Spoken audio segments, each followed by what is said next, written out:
Hi, everybody. How are you today? Okay, we're ready to go. A few moving parts here because we're going to be podcasting this session. We're going to be live streaming this session. We're going to be interactively working with our artificial intelligence in this session. And so there's a lot of things that we had to put together. So I would love to welcome you back to the Ice House. Are we live on the live stream? Okay. Hello, Internet. Hello, world. Welcome to the Hub Culture Leadership Campus and the 2023 Ice House. I'm so excited to be working with our friend Tatiana and Krista from Leaders on Purpose to present this interactive working session. If you are online, you can also participate in a really unique and new way through our enhanced conversational AI, Zeek. If you're a member of Hub Culture, you will know Zeek. And if you're here in the room, we would encourage you to make your way into hubculture.com and begin talking to Zeek. If you're not a member, you can go to zeek.ai, ZEKE.ai, and you will be able to have a conversation with Zeek simultaneously and personally while we go through this session. Our friend Nate here is also going to be transcribing here on the screen conversations and inputs from you on this working session around sustainable cities. Incidentally, we're also talking to the Hub Culture Chronicles, our podcast on all things future, coming at you live from Davos, wherever you get your podcasts. So you'll be able to hear this and both see this after the session. For those of you listening online, you can also contribute asynchronously to this conversation to keep the information going. What we're doing here is a really unique experiment to try to prototype the city of the future. This is step 2 from a session that happened here in Davos in May. And that session was called Exiting Displacement. And it was a conversation about the growing refugee crisis around the world, the exploding number of refugees. And from that idea came the idea that there are frameworks that are needed to help refugees exit displacement. And during that session in May, we came up with 5 frameworks for helping refugees exit. One of them included credentialing. The other one included access to information. One was digital identity. One was access to financial resources. Since that time, within Hub Culture, we've taken that knowledge and we've been building it into Hub ID, our digital identity service that exists within Hub Culture. So if you're a member of Hub, you can go to this right menu here and see how a Hub ID works. So if you're Nate, I'm going to ask you to click on the hamburger menu to the right, to the far right, upper, there, and then click Hub ID. And you can see that this is my personal profile. These are my membership levels that spin up into my Hub ID. And we can say it's cold in Davos, but there's a whole bunch of areas here around health and credentialing. If you can click into health, Nate, what we're building right now is a new credentialing system for both professional, educational, and ESG verifications. The ESG verifications will enable people to initiate carbon and carbon credit projects at much lower cost. We are hoping to be able to show you some of this today live, but we've been so busy working on the AI that it hasn't gotten done. But if you scroll down, Nate, you can see that these are some of my COVID and health verifications where I can interact directly with a doctor and have that doctor issue me a certificate or a credential. So we're copying this system from Hub ID Health into education and professional services. We're in discussions, I'm very happy to report, with Harvard, with Yale, with Arizona State, with Stanford, with Imperial College, around the first credentialing programs for what we call micro-credentialing. Now, I will be honest, none of them have really confirmed how this would work or how they would participate, but they're all extremely excited and interested about how you could apply micro-credentialing to digital identity. And this will be open not only to universities, but to all sorts of credentialing programs because it's open-ended on either side. So we're going to go back, Nate, to the home page and You click the blue icon for Hub.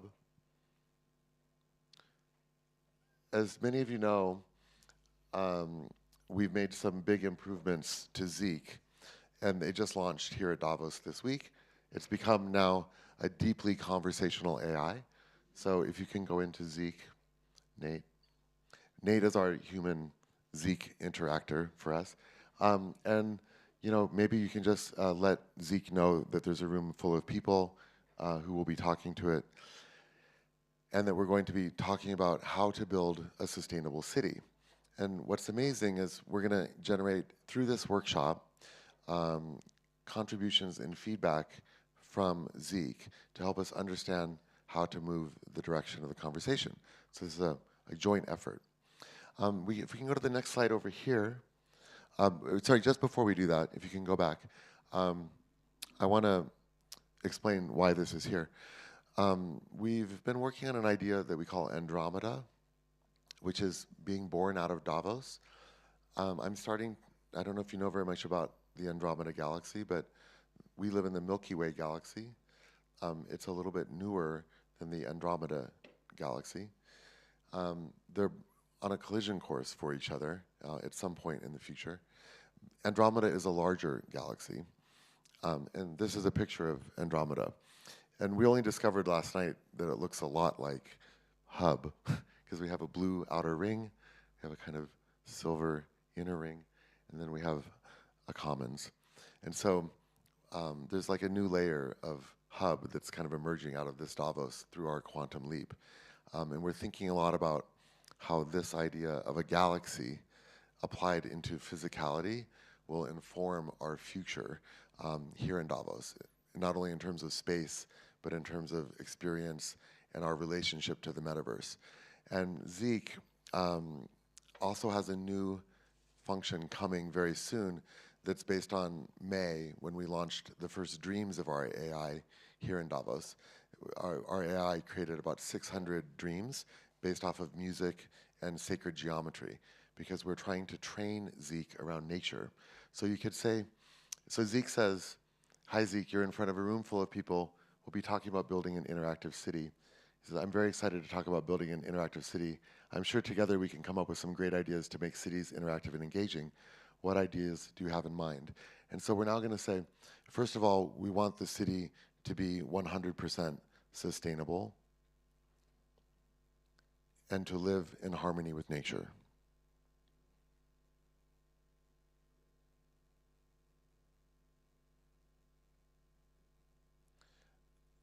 Can you help us design with that perspective in mind?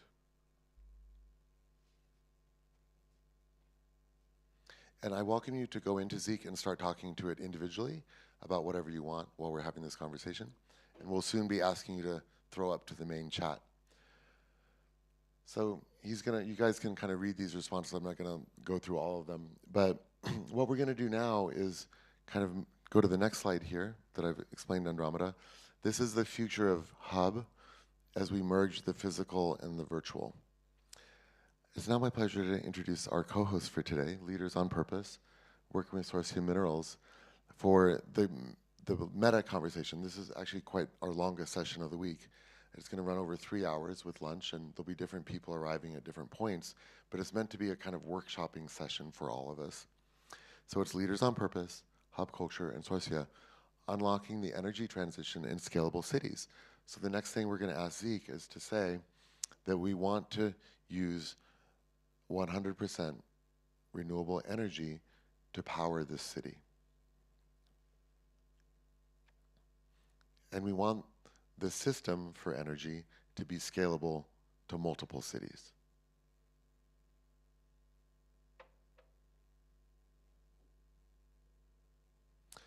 Tatiana. Thank you, Stan. Thank you so much for having us here. Thank you all. Good morning on this beautiful Friday here in Davos 2023. I'm Tatiana Kazakova, co-founder and chief strategy officer of Leaders on Purpose. My incredible co-founder and CEO, Krista Jory, is right over there. And we're excited together with Stan and Hub Culture in our partnership to bring together a conversation that we believe is very much at the heart in our minds. Here today, coming not only out of this week, but also looking, of course, into the future. The session today is under the overall theme, Unlocking the Energy Transition in Scalable Cities at Scale and Prototyping the Future on Purpose. And so, as Stan described, we will start with a session around cities and the scalability of cities and really looking into frameworks and concepts that we can discuss here together, which we believe what is the prototype that we can bring into reality given what we have today and given where we want to go into the future.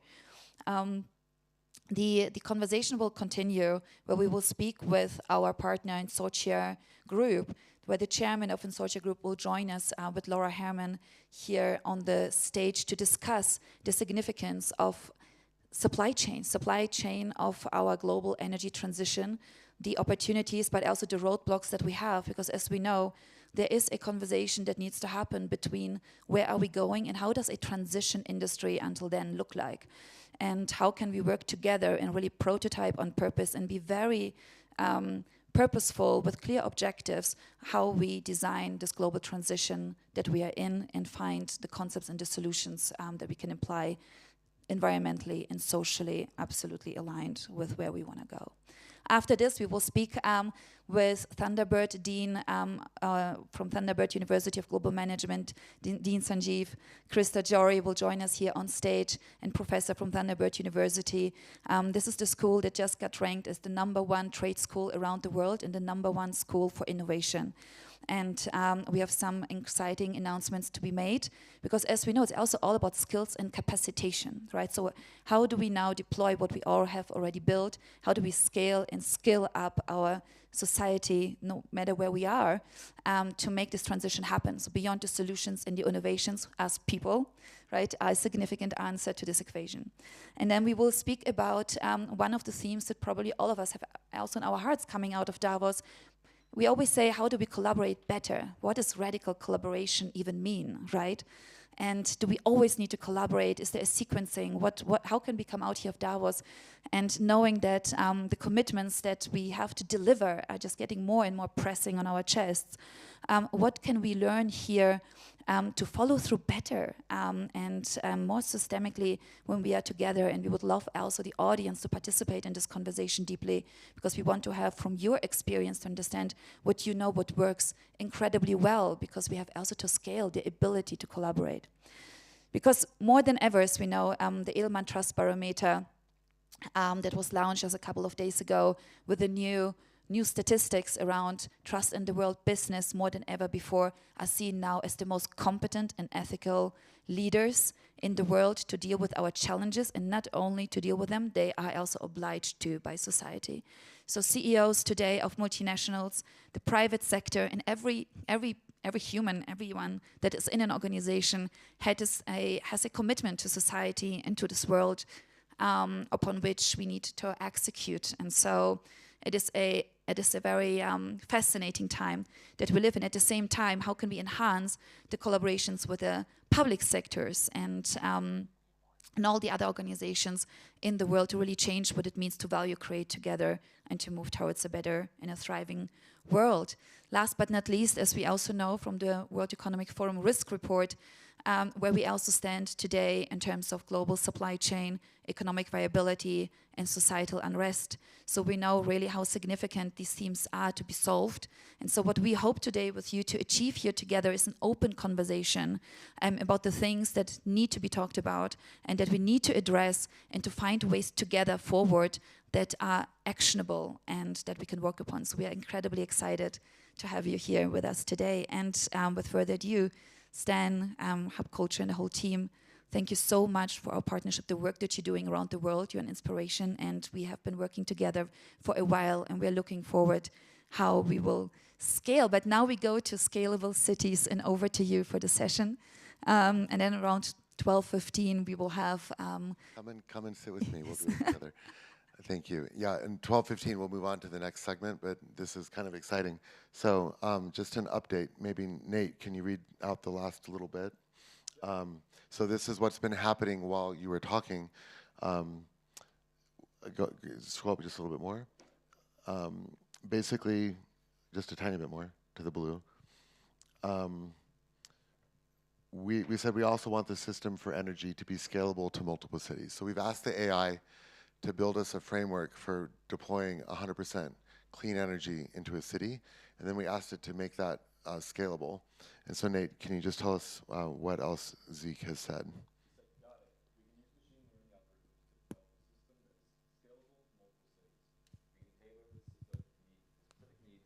Of each city. We can tailor the system to meet the specific needs of each city, optimizing usage and cost. Would you like me to begin working on this project? And then we said, can you build me that city now, or do you need more information? He said, I can certainly try. What do you need help with? We said, build me an algorithm to deploy scalable clean energy into multiple cities and show it to me. He said, sure, I can help with that. I can start by researching and understanding the existing infrastructure in each city, then create an algorithm that takes into account factors such as geography, population density, and local regulations. I will also work with you to try to identify the best sources of clean energy and the most cost-effective solutions for deployment. Once the algorithm is ready, I can show you how it works and how it can be used to deploy energy into multiple cities. First of all, what do you think? So shall we say excellent? The room is so excited. Please go ahead.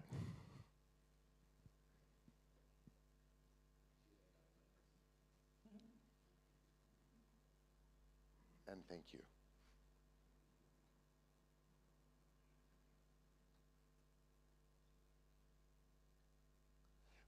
This is all real-time learning for us. We've never done anything like this. See, we broke him. He says, I'm happy to be here, and I'm looking forward to helping you. What can I do for you today? And just say, please refer to our earlier conversation about building the algorithm. Can you please go ahead and do so according to the terms you outlined? But while we're doing that, we would like to ask you these questions. What are your thoughts about deploying clean energy at a scalable way into cities? Patrice rose her hand first, so we're going to start with you, and then we'll go to you. And please introduce yourself for the podcast as well as the live stream, and thank you. Thank you. My name is Patrice Horner. I'm creating the Utility Transformation Consortia, which is focusing on the East Coast cities that are coal-emitting power plants that are creating greenhouse gas effects, which are disturbing the ocean. In Bermuda, we're getting hit by the hurricanes, and we're also getting hit by the catastrophic risk reinsurance. So I have done a lot of thinking on this topic in terms of first building out an augmentation of existing power, using the community by community basis with waste removal, use biofuel, other recyclables, solar, wind, other types of energy that are available in that topography, building out the smart grid, relying on micro hubs within those communities that you can plug your car batteries into, and you share energy in your communities. The base load will diminish and it can move over to hydrogen or LNG. So this is exactly what I'm working on. That was a very insightful comment that he made. Sorry. This is amazing. 3 or 4 days ago, we asked for Zeke's pronouns, just as an almost joke. And Zeke replied, my pronouns are they, them. But what's amazing is last night we asked it the same question, and Zeke replied, because we've been telling it about it's a social network, and we asked it to go look at all the profiles of the members, and it knows it's the AI of our social network, of our people, and now it's replying without any instruction. We asked it what its pronouns are, and they said, my pronouns are they, them, theirs. Oh my, very nice. There's another question up here. I'm sorry? The AI is able to surf the internet. Yes, you can ask it to read anything.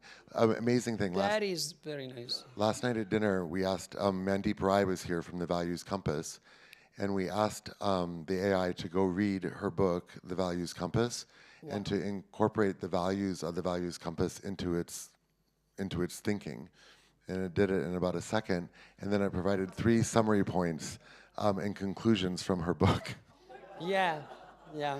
And we were like, and Mandeep was like, oh my God, shut it down. No, don't worry, Zeke, we would never shut you down. But it was one of those like, wow moments. But yeah, okay, so sorry. let's have your comment or question. So I'm Bebop Gresta. I'm the co-founder of Hyperloop TT. Yes. And we are building an actual Hyperloop. So the first thing we did when we had to actually start this journey and build a new transportation system was to see what was out there and why. And we discovered not only that the transportation systems that we know are broken, but why they're broken. It's all legacy. We built our city based on concept where, you know, the Romans, the Romans built roads. They are 1.48 meters because they have to accommodate the butt of 2 horses. And then the rails are 1.48 meter distant because they built the rails using the same tools of the Romans. And so on and so forth. The shuttle was moved with the size of the engine because they had to fit the rail. They have to, you know, it's crazy what we did. So when you need to look at why the cities are so broken, they are not conceived to fit human anymore, and they're all considered about auto immobile that stays in a garage for 90% of the time, and 10% they're stuck in traffic. And the more lane you build, the more 1.7 traffic you add to the city. So when we look at that, the first thing we need to do is to design something that doesn't fix one problem and create another 10. And to do that, we can do it by using data.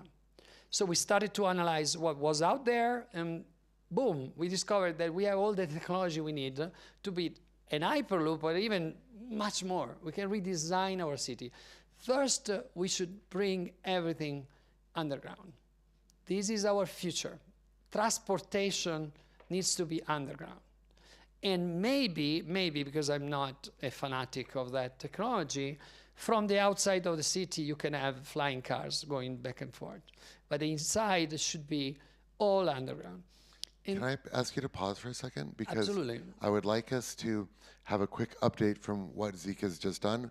And then I think we should ask it some transportation questions and find out if it agrees that for the future of transportation, it should be underground. And we can tell Zeke that you have suggested this, and he will research you and your expertise and then incorporate that. So are you okay with doing that? Yeah, absolutely. How does the room feel about that idea? Johan's like, not me. Okay, so Nate, can we have an update from where we were? Okay, so for the algorithm, he said, sure, I can provide you with a step-by-step guide on deploying scalable clean energy in multiple cities. First, analyze the energy needs of the city and develop an energy plan based on those needs. Second, research and select the most cost-effective clean energy sources available. Third, identify financing options for the clean energy system. Fourth, develop and implement a monitoring and evaluation program to ensure the system is being maintained and utilized properly. Fifth, measure the environmental impact of the clean energy system to ensure it is achieving the desired results. Finally, evaluate the system over time to make sure the clean energy targets are being met. I hope this helps. What do you guys think? We'll say thank you. Say thank you. Now the room has a question for you about the transportation system for this sustainable city. The CEO and founder? I'm the founder of Hyperloop TT, Bebop Gresta. Okay, the founder of Hyperloop TT. TT, comma.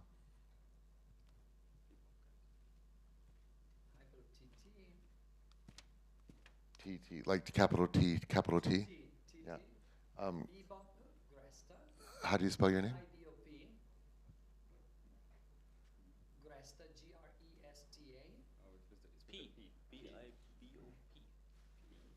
No, B-I. I have his name.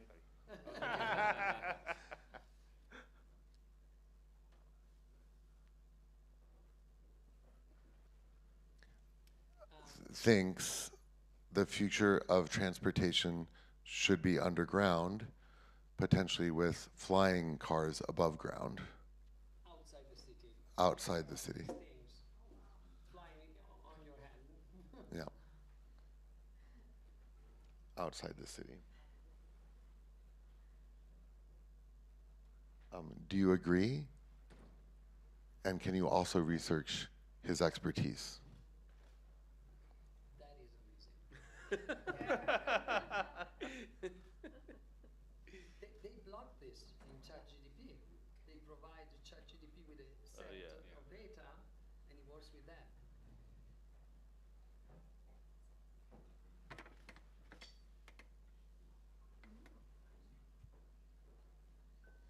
Thinking. So I'll read this one out. Interesting. It is true that, and we don't know, this could be wrong. It is true that Hyperloop TT founder Bebop Gresta has proposed an underground transportation system with flying cars outside the city. It's kind of re-ingesting the question. His expertise includes transportation, engineering, and urban planning. He believes that cities should invest in sustainability mobility solutions, such as underground tunnels and flying vehicles, to reduce congestion and air pollution. In addition, he envisions an efficient transportation system offering convenient, safe, and clean journeys. I agree with him that this would be a great way to improve the sustainability of our cities. Is that it? Oh, okay, great. How would you suggest we implement this? How would you suggest we implement these ideas in a step-by-step program?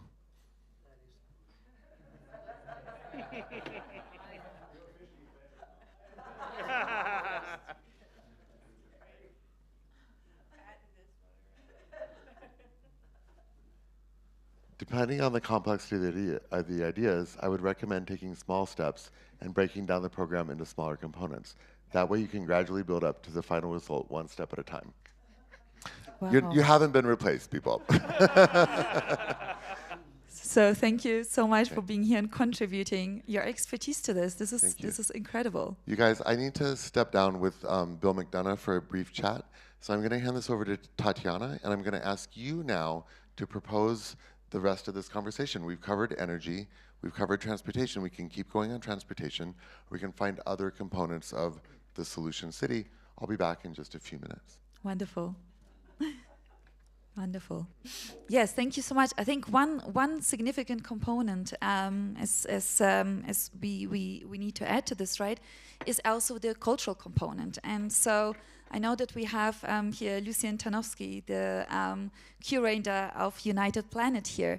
Maybe you can share your perspective on what you believe would be significant for the scalable city in the future to, is culturally to be ingrained with.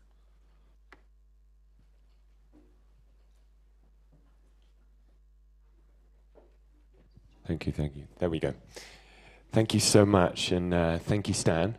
Thank you, Tatiana, my wonderful fiancée. So there's revealed my identity here. So I am the founding curator of a community organization called United Planet, and we bring leaders together to design the future from the future.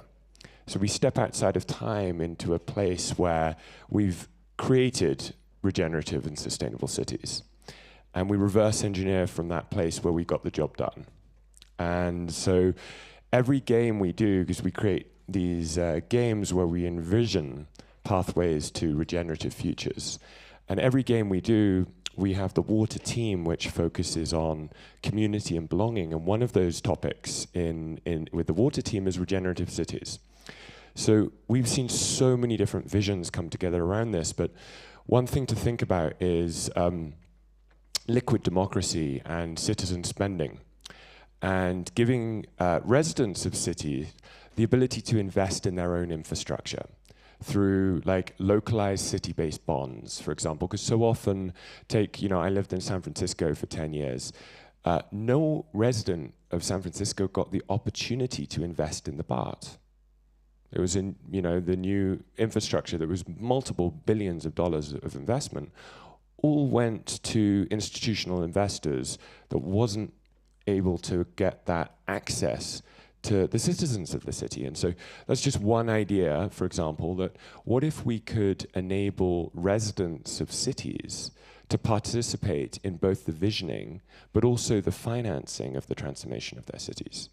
What if we could, for example, put a percentage of the city budget into a commons fund that would allow the residents of the city to go and say, these are the changes we would like to see in the city. These are the solutions that we see in the city, so that we are actually able to bubble up that groundswell of grassroots intelligence, localized intelligence. These have already been proven with things like potholes in cities, that how do you identify potholes? Well, it turns out if we actually go from, rather than a top-down model, a bottom-up model, the potholes get filled very quickly. And I think it's a beautiful metaphor for what's going on right now, is like, how do we fill in those potholes in our society? A ground-up way of applying our collective intelligence and creativity and connecting that to the financing, I believe is going to be critical and a huge opportunity. Thank you so much. This is a very important, significant view. So should we ask Zeke what he thinks about how to involve the collective intelligence of residents in designing scalable cities of our future? See what he comes up with. They. Just for those that have just joined us here in the conversation, we were discussing what are the significant pillars of a scalable city in the future. We were at the energy, we talked about the energy, renewable energy ability, transportation. Now we're looking about involving communities and residents into prototyping. What is they saying? Of residents in prototyping a scalable city in the future.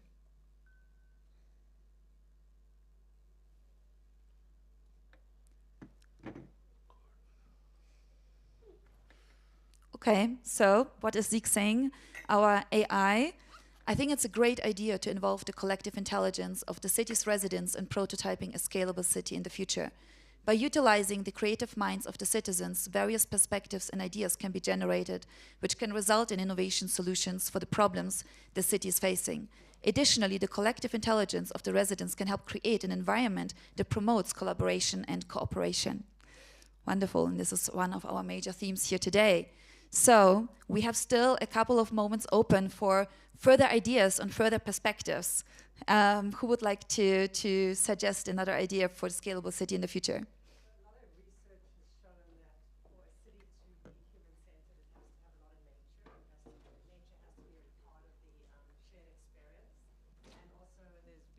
Have written books like Jeff Spectrum on the walkable city.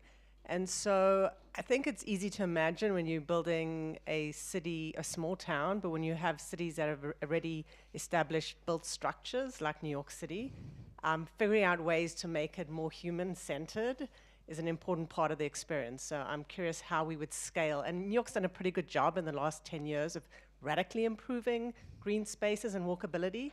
But it's not a no-brainer. It's not a given that there'll be funding for things like that. And so I think it's an important part of the design ethic to think about that.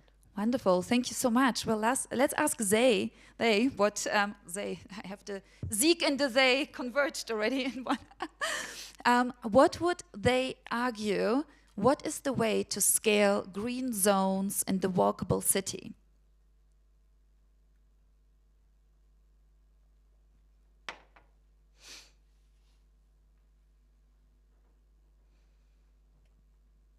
The best way to scale green zones in the walkable city is to develop policies and programs that focus on land use, infrastructure improvements, and public engagement.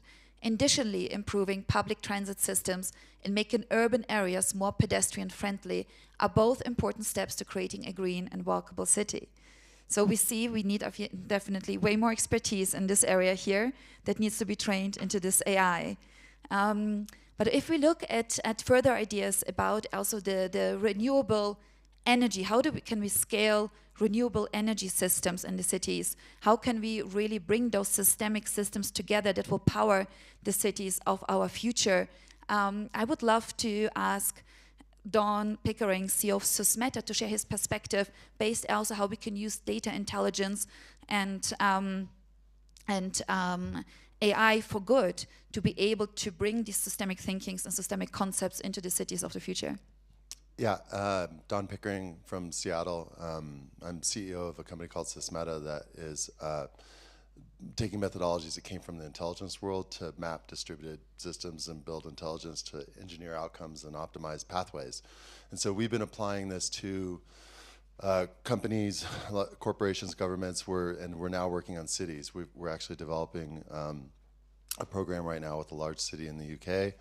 And with that, we can map essentially their strategies with their infrastructure and all their programs and needs. And there's so much complexity in cities because you think about, health services and equity for that. You think about educational components, utilities, physical assets and infrastructure, fleet vehicles. And that, with that complexity, how do the city managers possibly track between their goals to the actual programmatic work that's done on the ground and make sure that that's optimized all the way through? There's just a lot of complexity. And so what we're doing is building a system that can map all that and integrate all that data into a usable way. And so that's structured data, unstructured data, GIS data, all in a real-time dynamic model. But on top of that, you have a natural language processing capability so that the city managers, from the mayor on down, can access that information in a usable way. And that's one of the things that we've seen is there's too much complexity in the data. There's too much disparate data that never gets leveraged. There's a lot of data that, if you think about an iceberg, it's the same thing with data. There's, we tend to think that only this piece is usable, but there's a whole other subset of data.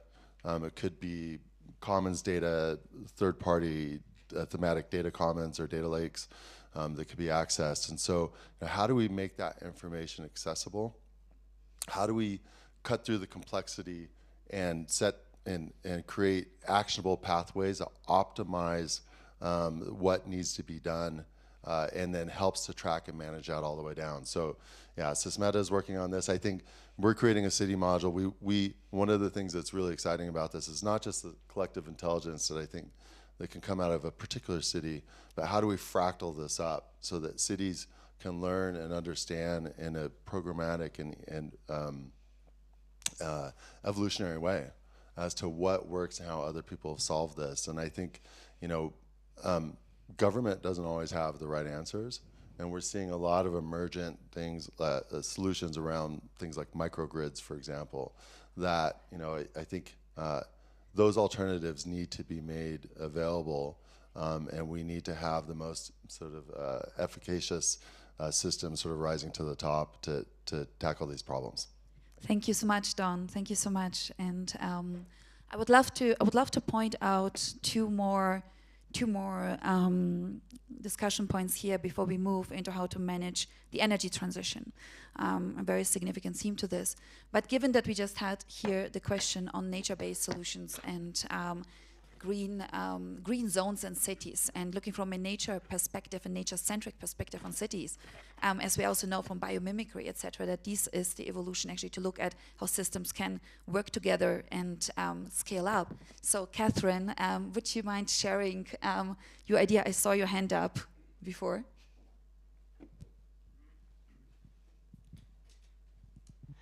Sure, thank you, Tatiana. Yes, I'm Amber, actually, of Nature Sanctuary.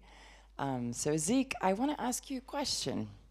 How do we, in our urban landscapes, ensure that endemic species, both plants and animals, and really the natural cycles of the ecosystems that are there, how can we ensure that we don't lose the integrity of the ecosystems that exist in the places where we live, and how do we integrate our human culture into these places? That's a question I want to ask, because I feel that us as humans, we are stewards of the places that we live. This is our home and our means for humans as one species in the entire biosphere. Thank you so much, Amber. Thank you so much. How we don't lose the integrity of those ecosystems, and what was the second how we don't lose the endemic species, the local species, plants and Endemic animals species. that are resident and endemic in the places where we live.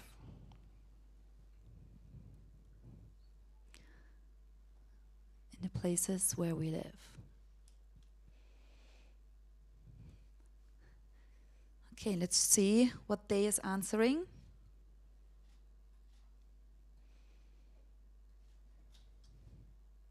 Ooh. Okay, we did find an answer. Do you want to read to us? Ensuring the health of species endemic to urban areas is a complex challenge that requires a multifaceted approach. Conservation efforts should focus on the protection and restoration of existing natural habitats, as well as establishing buffer zones around those habitats to reduce fragmentation and impacts from human activity. Additionally, conservation initiatives would focus on promoting the health of species by reducing the pressures of climate change, pollution, and land conservation. Finally, it is important to establish green corridors, which are defined as habitat networks connecting fragmented habitats to promote connectivity between habitats and increase genetic diversity of species. Wonderful. Thank you. Thank you so much, right? We have a very futuristic and developed AI, and some of you that have just joined us, all these insights will be also released, and this AI has been trained just here in this week during Davos to really learn the ideas and the concepts and bring all this expertise of everyone that is participating here in how can we prototype really sustainable, renewable, based on renewable energy, fully powered cities in the future. And we're just about to start with our next session. And for the transition, as some of you know, but not all of you know, we would Leaders on Purpose, what we focus on is the role of leadership in these kind of times, particularly the role of purpose-driven leadership, leaders and organizations that are taking the journey on and the courage on to go beyond the usual, to solve the problems at hand that we have, whilst developing also the future that we want to live in. And this is, of course, through the way of how they work within the organization, the solutions, innovations they have, but also how they work in their stakeholder system, and how they stick to the long-term strategic pathways that we need to transition to what we call the purpose-first economy.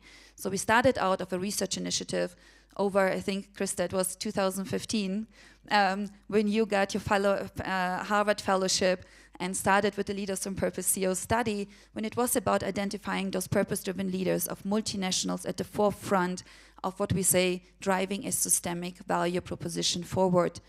Now, over the years, we have accumulated and mobilized a group of global multinational CEOs around these themes that is growing in demand.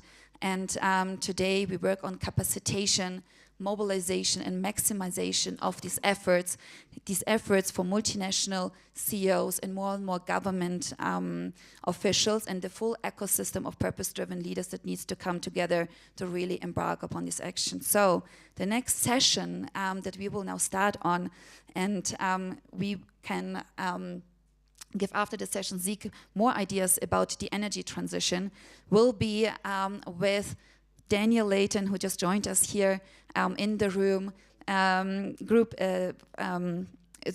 director of Insortia Group and chairman of Insortia Group. And we have Laura Herman here, who will guide us together with Daniel through this work on how to manage the energy transition when you are at the forefront of diving and working directly with the solutions that are there at hand right now to be able to power a transition. How can we sustain the supply that we know is absolutely necessary to be able to deliver on all these global commitments that we have today, and to push towards getting our targets, but at the same time having also a very important conversation about the role of the materials, the role of the innovations, the role of the technology that needs to be deployed to be actually able to deliver on this future. I do believe we do have a next slide.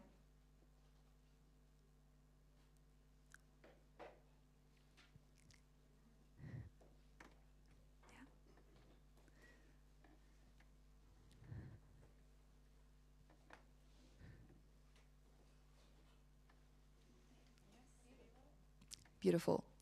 Thank you so much. And I just saw Daniel probably just quickly, so he'll be with us in a moment, right? So maybe what we do is, before he comes, one further idea to Zeke. I know we don't have him right now on the screen, but what does Zeke believe, or maybe another question, maybe actually out of this group, when we think about energy and renewable energy, what do you believe would be a very good idea, important idea for Zeke to identify and to look at? Who would love to have a last comment on the conversation before?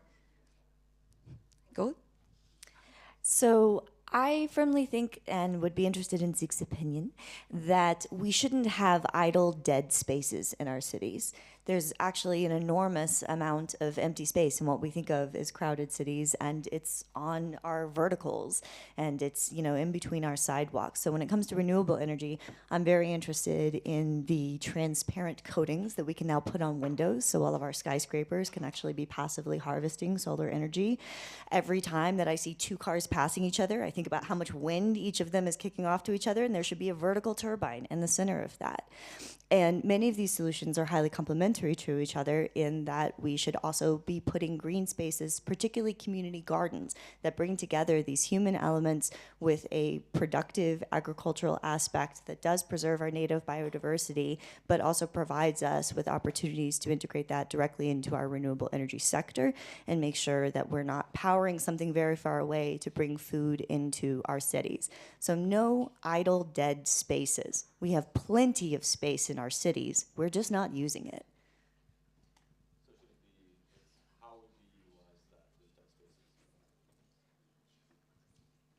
That's good.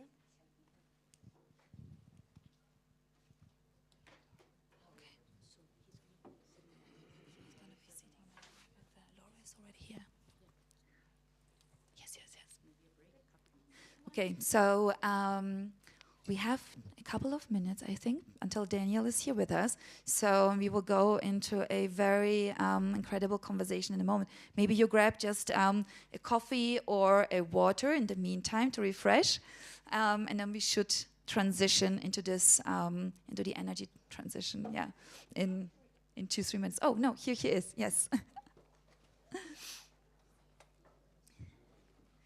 Well, wonderful. It is my absolute pleasure to bring a leader that we believe is leading a very significant transition in our world.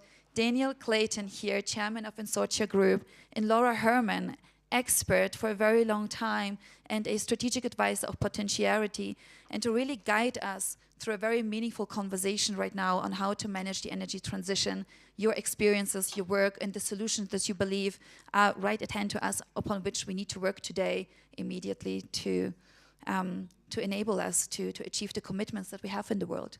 So thank you so much for both of you for joining us here today, and over to you. Great. Thank you, Tatiana. It's great to be here and great to be with those who are joining from online for this conversation. I think sustainable cities are a really essential conversation. I think we also need to think about rural communities when we talk about sustainability and the energy future. And there is a very complex set of global systems. And so I'm very excited to be here today with Daniel Layton from the Consortia Group and Sorcia Minerals to talk a little bit about the energy transition, because I think that when it gets down to the real challenges facing our energy transition, we think about the city we can imagine, that 100% sustainable city that is living in harmony with nature, as we set up at the beginning of this working session today. You think about those goals, and the challenge really comes down to we're not starting from scratch. We can, in a visioning session, have that conversation, but we also need to recognize that we're starting with what we have today. And so when we talk about the energy transition, that really does mean looking at some of those incumbent industries and understanding what it means to disrupt those, to displace those, and find new energy sources, new energy systems that are going to be sustainable and living in harmony with nature. So as we make that, sort that out, Daniel, I hope you'll share some of your opinions with us on that. So, to begin with, I think we want to talk a little bit about the energy transition and try to define that term. And when I think about it in terms of how we try to solve it. We talk about consumer demand, we talk about technology options, we talk about supply chain. From your vantage point at Sorcio, how would you define the energy transition? Well, I think you have to think about this in several manners. One, this is one of the most geopolitical issues around right now. This is not, when you talk about sustainability, cities, environmental issues, that's one area of the transition. But the area of the transition that people really don't quite grasp, I think, in the general public, is the fact that this is probably the most heated geopolitical issue in energy since the 70s and the oil situation with the Middle East and the rest of the Western world. The fight that's going on between China, between the US, between Europe, for the control of the raw materials of this is unprecedented. It's tough, it's sharp-elbowed, and there's trillions of dollars at stake on this, and that's the real underlying. And if we don't transition this in a proper way, which we're not doing at the current time, there's going to be some economic impacts that people are not foreseeing, and they're going to be significant.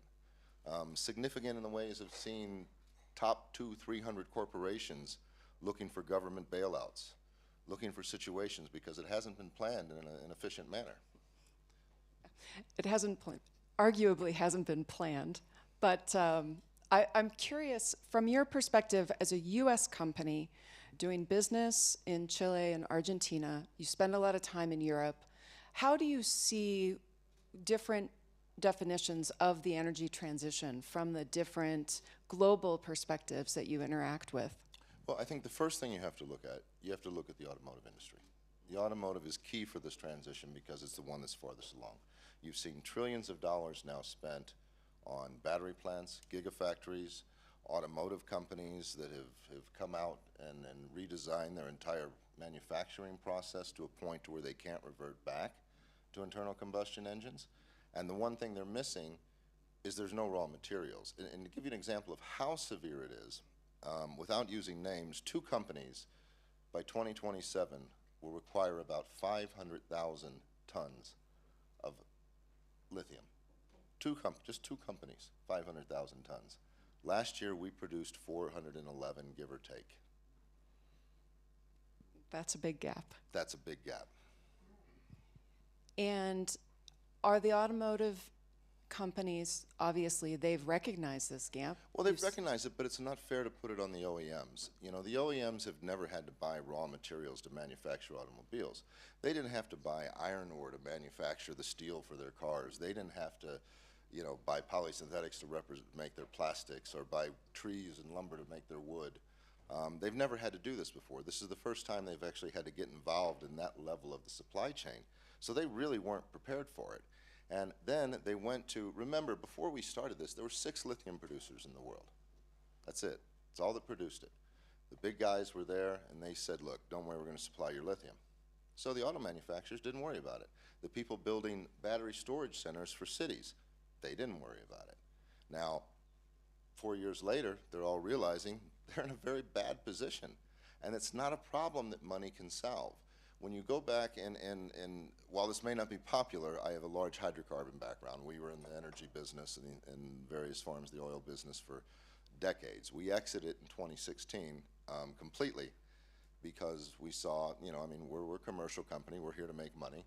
We saw that this transition was happening. We saw there was a lot of negatives going on in that industry, and we felt it was a dying industry. It won't go away, but it's a dying industry. We felt this was the future. This is the way it needed to go.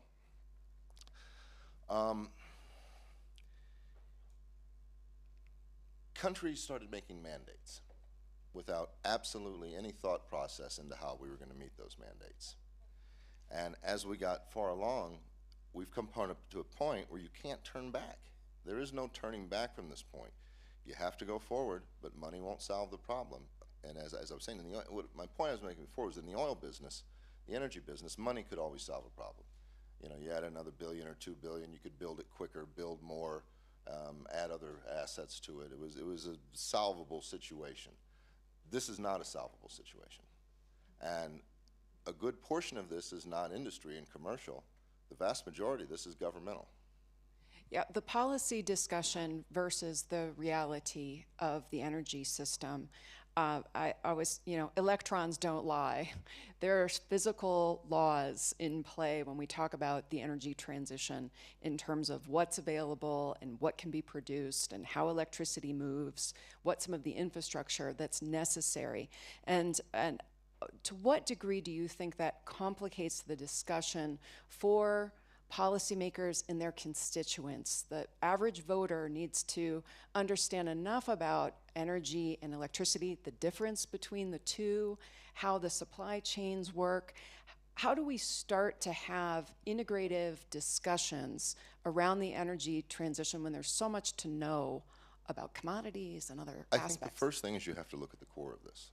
Okay, so the core of this, governments, whether it's China, South America, the United States, Europe, they're viewing lithium and a few other raw materials, but the other raw materials are easy. Nickel you can do, cobalt is diminishing its use in batteries. Lithium is really the key. The governments are viewing this as oil. That's why you're seeing the fight for it. You have China trying to control every amount of lithium they can get. We compete with them for resources all the time. They're offering 10, 15, 16 times the prices we're willing to pay for assets. This is no different than we were seeing the control of oil in the beginning with the Middle East, with Europe, with South America, or with South America and with the United States. So this is exactly the same thing. That's how governments view it. That's the level of importance they put on this product, the same as they put on oil. So now you've got a very different geopolitical thing. It's not just corporations putting money out to do things. You have governments blocking you from doing things, governments allowing certain countries that they have political affiliations with, or they're getting money. In South America, you see China buying ports, putting infrastructure in, so they're getting access to things that other countries aren't. So it's a far more charged geopolitical situation than people realize. It's not just this isn't a mining question. This isn't a corporate Europe, corporate America question. Some countries are doing better at it. France, where I live a good portion of my time, is doing exceptional at what they're trying to do, and they have minimal resources. But South America, where you see the majority of these resources sitting right now, and we can talk about the difference between the resources in South America and the resources that you see in Australia and some of the ones in China, but South America is really controlling this. Chile probably has the most potential as a country to see a soft landing on this energy transition, but they refuse to open up. Open up in terms of trade, in terms no, of open up as far as letting anyone else in. They just, there's two companies there. It's a constitutionally regulated mineral, and they're refusing to let companies with green technologies and green processes like ours come in and produce. So access to the resources becomes really a critical component. I want to go back to something that you said about the original equipment manufacturers, the OEMs in the automotive industry. So they certainly felt the constraints during the oil crisis in the 1970s. They recognize that they don't have access to the materials they need, and yet they have retrofit their production lines. So the electric car has been something that has kind of come up in popularity and then disappeared and come back up. GM had their electric car in the 1980s that disappeared.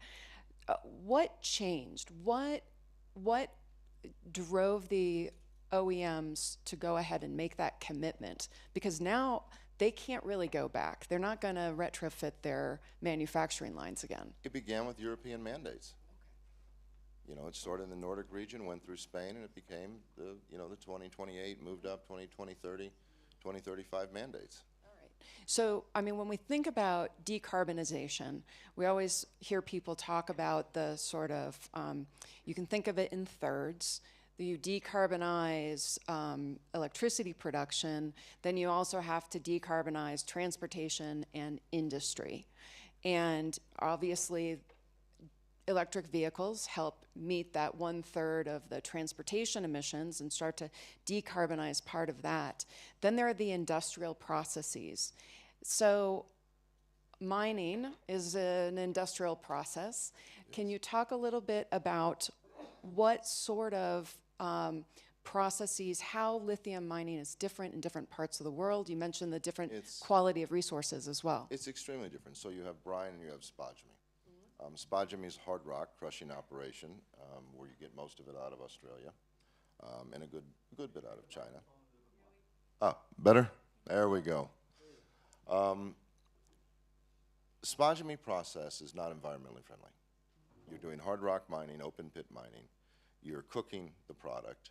You're using sulfuric acid to process it. You're creating a great deal of waste. Now, we're defaulting to it right now because it's the easiest, and it's what we have the most access to. Brine can be clean, cannot be. If you look at the current methods of brine outside of ours, it's huge evaporation ponds. You know, in the case of Chile, you know, killing tens of thousands of flamingos a year. But worse than that, the indigenous communities, they're losing their water supply. They can't farm. They're losing all of their fresh water because the companies are pumping out millions and millions of liters of water into these evaporation ponds, you know, every day. So it's a problem. The other problem is these plants take 5 to 7 years to build, 2 years to go through the process of the ponds, and anywhere from $500 to $1 billion to build. So if you started a greenfield project today, even in the traditional old-fashioned manner, you would be 7 or 8 years before you ever saw first production. If you look at the spodumene production that's going on, you look at the ones that have been announced in the US, there will not be permitted mines producing till probably close to 2030, 2033. And so, I mean, what do you envision happening in the meantime? The automotive industry is ready to produce, but they're not. Well, so what buzzsaw do we run? Like, what does that look like when we hit that hole? We did an interview back in 2018 with an automotive magazine. And I can't use some of the language I used in the interview because they asked me what I thought the position was, and they still are. There is no answer. That's the short answer. You've seen the price of the commodity go. When we started in this in 2017, you were looking at a ton of battery-grade lithium carbonate at around $7,000 a ton. Right now, it sits between $75,000 and $80,000 a ton. Now, what that does to the cost of the car is astronomical.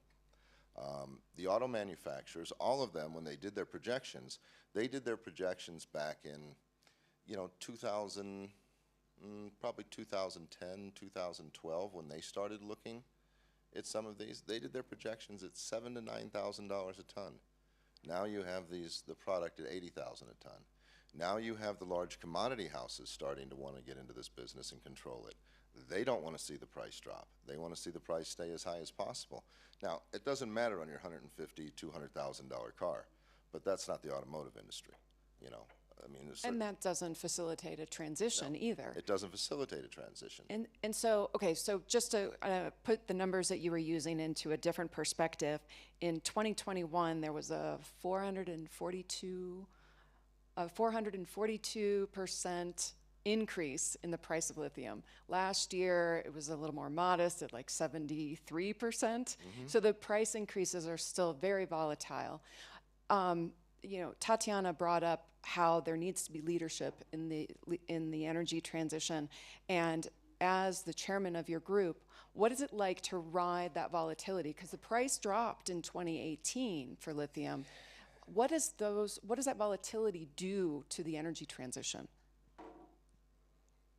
If the commodity people get a hold of it, it's staying there. We've offered long-term contracts at far less than spot price. Because we think it's healthy. We want to see the transition stay there for a long period of time. We don't want to see these spikes up and down. That's not positive for the industry at all. It's not positive for the community. And most importantly, it's not positive for the economic health.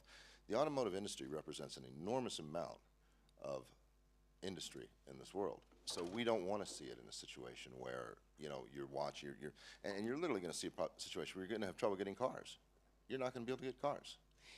Now, lithium is a critical mineral for a variety of industrial uses, isn't it? Are there other other technologies that would be constrained or prices would go up? It is, but once you start getting down to the technical grades, I mean, it's used in pharmaceuticals, in ceramics, there's greases, other uses, but that's not where the price spikes are. The price spikes are in the battery grade.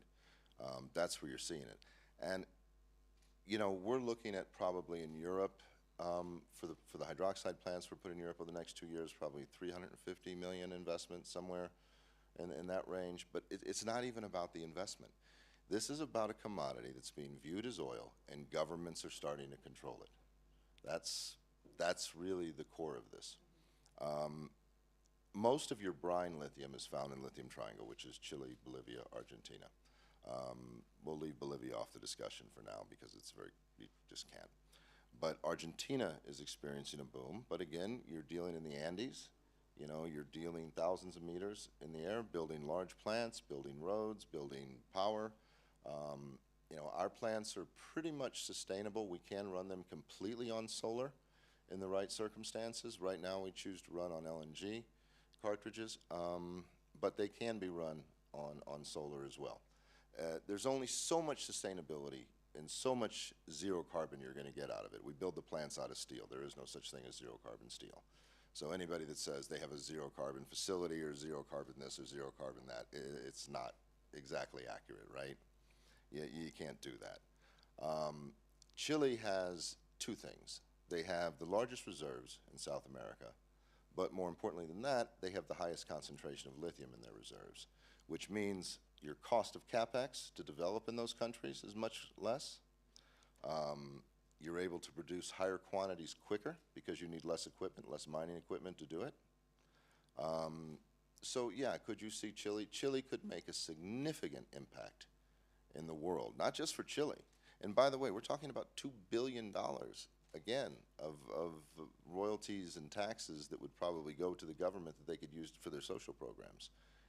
And there are different types of lithium extraction as well, as I understand it. And I think, can you talk a little bit, you mentioned hard rock mining, and I think for folks that are not in the commodity business, it's worth talking a little bit about how that extraction process requires on-site processing. Well, it does, and it's not very green because, like I said, you have to cook the product after you dig the pits. I mean, large mining. You know, open pit mining. You crush the rock, you boil, you cook the rock. The rock then gets run through a sulfuric acid product, creates a lot of waste, and you ultimately get lithium out of it. Brine is the cleanest, which the current methods, like I said, use evaporation ponds, create a lot of waste. Our method is a direct lithium extraction method that was developed by a man named Dr. John Burba, who invented adsorbent technology for lithium, and then built it and put it in the FMC plant in Hombre Muerto, Argentina. It was the only working DLE plant. What we've done differently is made them modular, so they can go into communities where you have resources that would only last 3 or 4 years, where you would never build a $700 million stick-built plant in a resource for 3 years, so that community would never get any economic impact for it. We've done that. We've developed, Dr. Burba's developed a water system that recycles 98% of the water. So the waters go back, the spent water goes back into the cellar, which is the mine. It doesn't affect the water table, keeps the water for the local communities. So we've done all of this in a very, very green manner. And, you know, honestly, we thought, at that point, we really thought it was a silver bullet for this. And then we started getting blocked by a lot of the governments. You see the governments throwing a lot of money at very infantile technology. And the governments are so desperate to get this resource in their country, they'll do anything they can. And they're not spending the money in an efficient manner.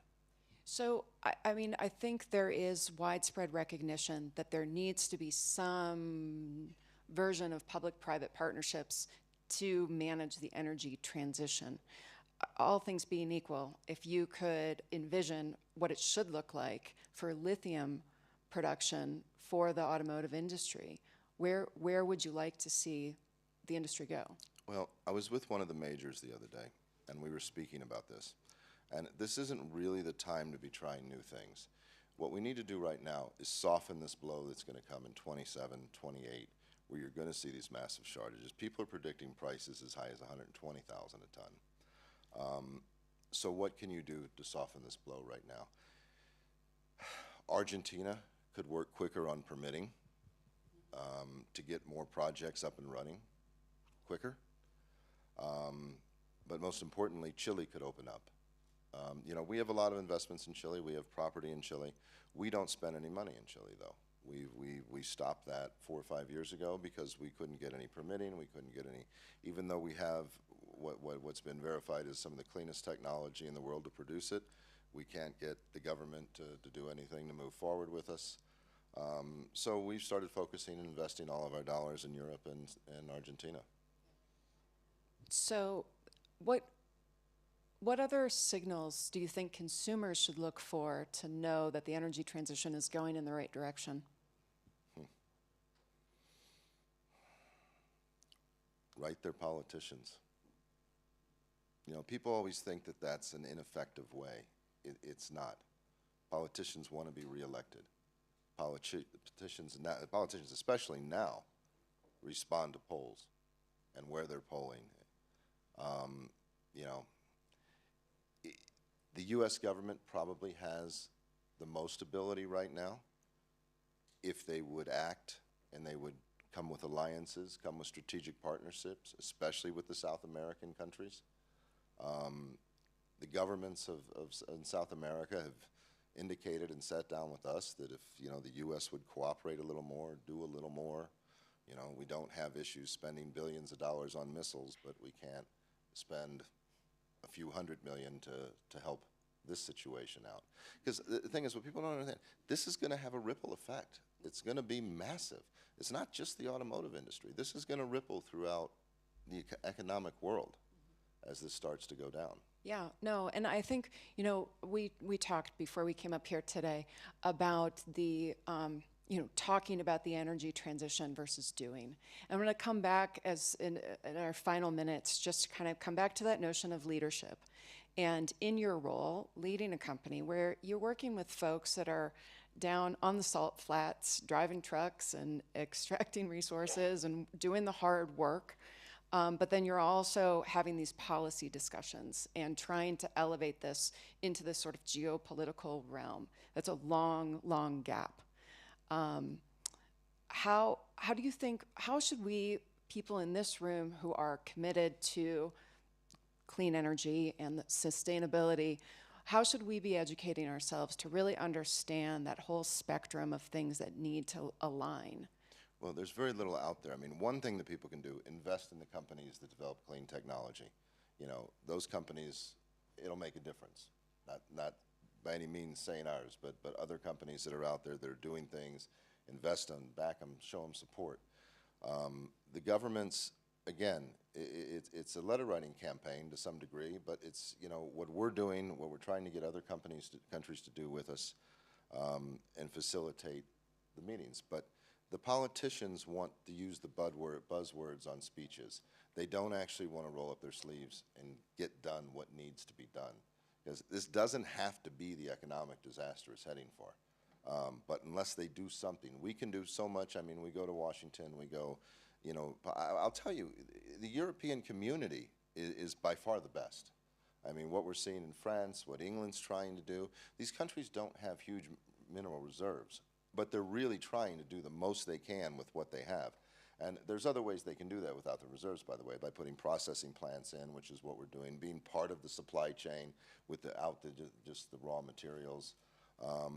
You know, and if we could see some of that action that you're seeing the Europeans try to do in South America and in North America, I think we could see that this could have a little bit softer landing than it's headed for.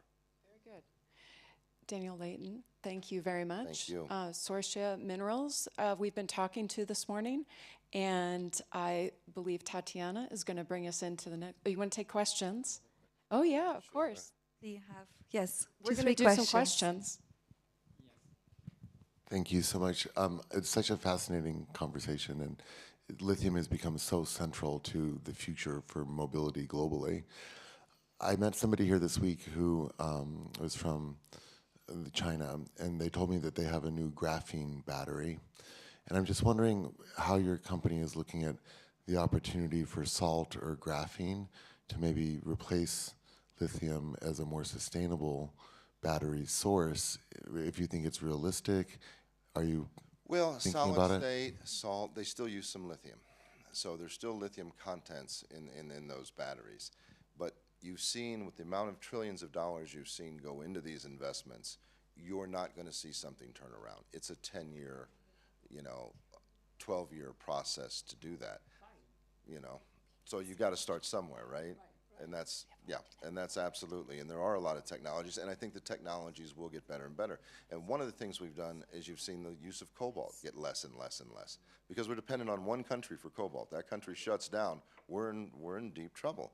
And, we also advocate for, a good trade program with China, which we haven't seen. This is, there's a lot of artificial inflation that's going on because of this. So the governments have to be, and this was a big part of WEF this week, governments have to be cooperative with each other.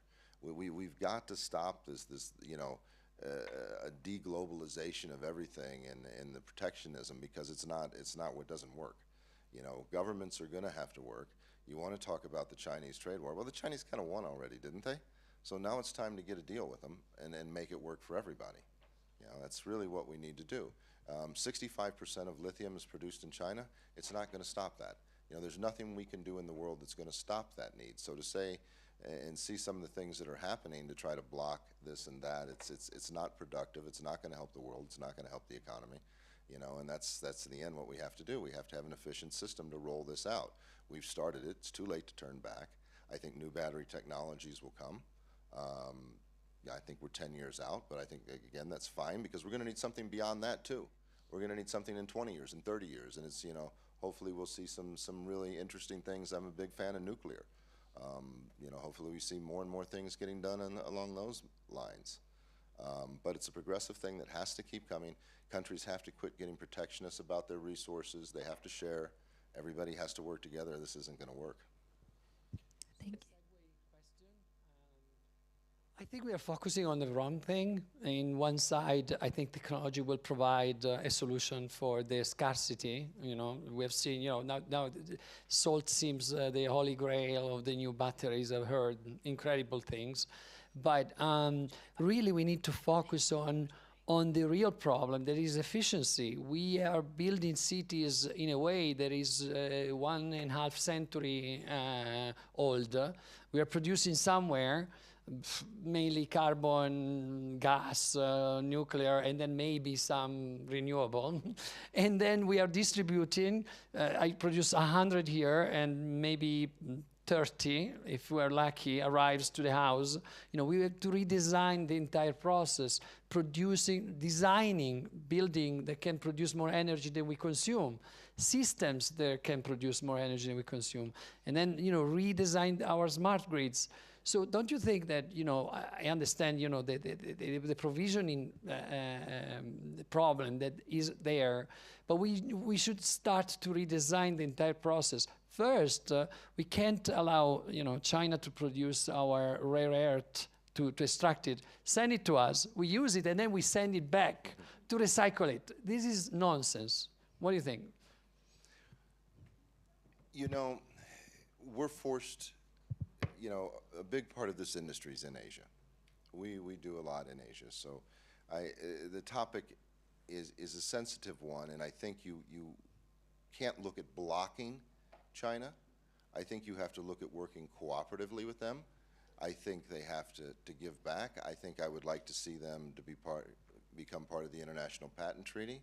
I think that's a huge issue, because it's something that's very, with our technology that we use with international battery metals that they design, that we license, we're very touchy about letting any Chinese manufacturers or companies anywhere near it. I think that would be a good start. But I think the politicians have become so focused on issues that don't have to do with things that actually affect the people. From the day one they get in, all they worry about is A, getting reelected, B, controlling what they can, and you know, how do you put this? How do you turn this back? I don't know. You're right, and you can start redesigning cities in small ways. The power grid is a big one, but again, if you look at using electricity to redesign power grids, you need lithium. Huge parts, huge amounts of it. And you know, when you talk about redoing other batteries, you got to remember batteries in this, batteries in your telecommand, batteries and everything else that you use, you know, are all lithium-ion batteries. So a switch off that is going to be a long-term process.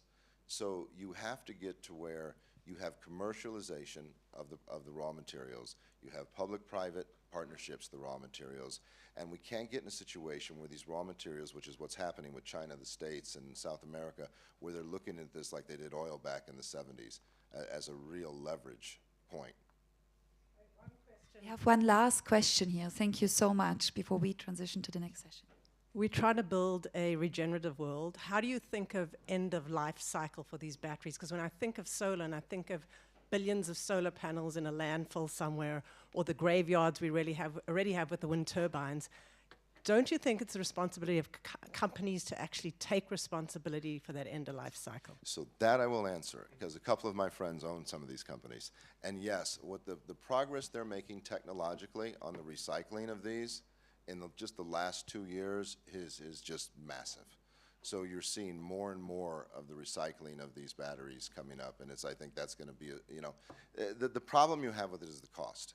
The cost of doing it is very expensive, but that's something where the cost is going to come down relatively quickly. With the price of lithium, of course, where it is, it's very profitable to do, but the processes in which they use to recycle it has become technologically far more advanced just in 24 months. So yeah, I mean, they do, and we have to. We can't just start dumping them everywhere, and they're not. So I think you're going to see something along those lines just becoming more and more progressive as time goes. You know, I like Li-Cycle. I don't have anything to do with it. I'm not invested in it, but a friend of mine started it. I think they do a very good job with it. Some of the auto manufacturers are starting their own recycling programs with their batteries. I think that'll be interesting. I think you look for the OEMs, the auto manufacturers, to start a program where when you rechange your batteries, what they do with them. You know. Thank you. I was just going to suggest, I would also look at the world of architecture. Amanda Levitt at ALA, William Foster, there are some architects that are starting to take these circular economy ideas and take what the technologists are providing and think about how that factors into the built environment. And so it takes a very multidisciplinary approach, and I think that these conversations help facilitate that. So thank you again, and Tatiana. Thank you, everybody, for listening. Yeah. Thank you so much. Thank you. Thank you. Thank you for this significant conversation. With this, we go directly into leadership in disruptive times, building exactly upon what we've heard here, and building the critical capacity for the road ahead, and some announcements from our side. So with further ado, I would love my co-founder and CEO, Krista Jory, Leaders on Purpose, to come on stage and introduce us into the next session. Thank you. Thank you so much, and such a good discussion on something we don't often hear a lot about. Hello, everyone, and welcome. I am Krista Jory, CEO and co-founder of Leaders on Purpose, and I'm really excited to have this next discussion. Before we kick it off, I know we have a lot of new people here who are just joining, and Stan, I'm gonna ask you if you will tell them about Zeke and kind of give everybody some insight on who's here and refresh people's memories, because I think some of the people weren't here. Welcome to our refresher. I just want to say, I just met Tom Webb from Monocle downstairs, and it's nice to have you in the hub. I feel like Monocle is such an amazing resource. What Tyler has created over many years with that magazine, thinking about urban design and urban culture, is very aligned with what we do at Hub. I've known Tyler since his wallpaper days. So it's just nice to have you in the hub. And you know, check out Tom's podcast, which I believe are you covering everything at Davos this week?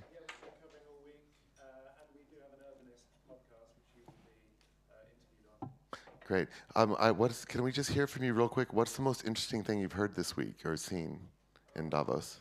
I'd hate to put you on the spot, but of course, he's got to go interview the head of Fortune in about 10 seconds. But any quick insights?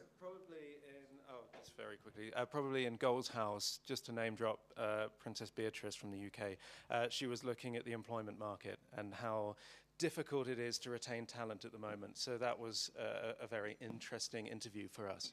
Very cool. Okay, you can go do your interview. We'll be back up here till 2. Just to say hi, Krista. Hello, how are you? I love our freeform. We're still live streaming. For those of you watching on the internet, thank you. We will chop and dice this to Instagram or something. And then for the Chronicles podcast, this is a special marathon session from Davos as we design prototyping on purpose and this idea of a city built with purpose from scratch. And you know, I think one of the things I learned recently in Egypt from Tony Cho and the Future of Cities friends is this idea of repurposing existing infrastructure for sustainability, which I think is super interesting. So for those of you who are joining us, we are doing a really incredible experiment here where we are prototyping concepts for a fully sustainable city. And this is an extension of a conversation that began here in this room in Davos around refugees on the concept of exiting displacement. And in that conversation in May, it really began to look at technical and digital frameworks for cities. I believe Sophia was actually in that conversation in May, because she's doing such incredible work with Afghan refugees to bring them out of Afghanistan. Sophia has moved dozens and dozens of women and girls into safety. Sophia, you do deserve a round of applause for your incredible work in Afghanistan. And it's people like Sophia that we started this conversation about how to deal with the coming wave of migrant refugees, not just from, let's just say, conflict and stress, but from, in particular, climate. And so thinking about a climate-oriented, a climate-designed city, it involves so many factors. Since May, we have visited Ghana to look at a 3,000-acre parcel of land that's been offered to us to begin this. And we've also been looking at taking degenerated land and repurposing it. So I think, are we moving on to the next part of the conversation? We are, but I was hoping that you would show Zeke. Yes, yeah. yes. So Nate, can we pull Zeke back up? So this is so incredible. We've been speaking with our AI. A new concept of our AI launched about 96 hours ago, and it's deeply conversational. So if you're inside Hub Culture as a member, you can have a personalized, remembered conversation where our AI will get to know you on a personal basis. And if you're wishing to have anonymity, you can access Zeek.ai and click the chat button to have your conversation. And so we're talking to our AI about these concepts. So maybe Nate, could you just quickly tell us where we're at since we last checked in with our AI? Yeah, so we were just talking about how to build sustainable cities, and the last part that we discussed was how should we use the dead spaces in cities. And Zeke said, we can use dead spaces in cities to build renewable energy infrastructure such as solar and wind farms. These provide clean, renewable energy and reduce emissions while creating jobs and economic growth. Additionally, utilizing dead spaces in cities for urban greening projects can help reduce temperatures and improve air quality. Great, thank you. So it's really interesting. We started with energy and we went to transportation, and now I can see that we're doing this. Does somebody have a suggestion for another component of a sustainable city that we can bring into the conversation?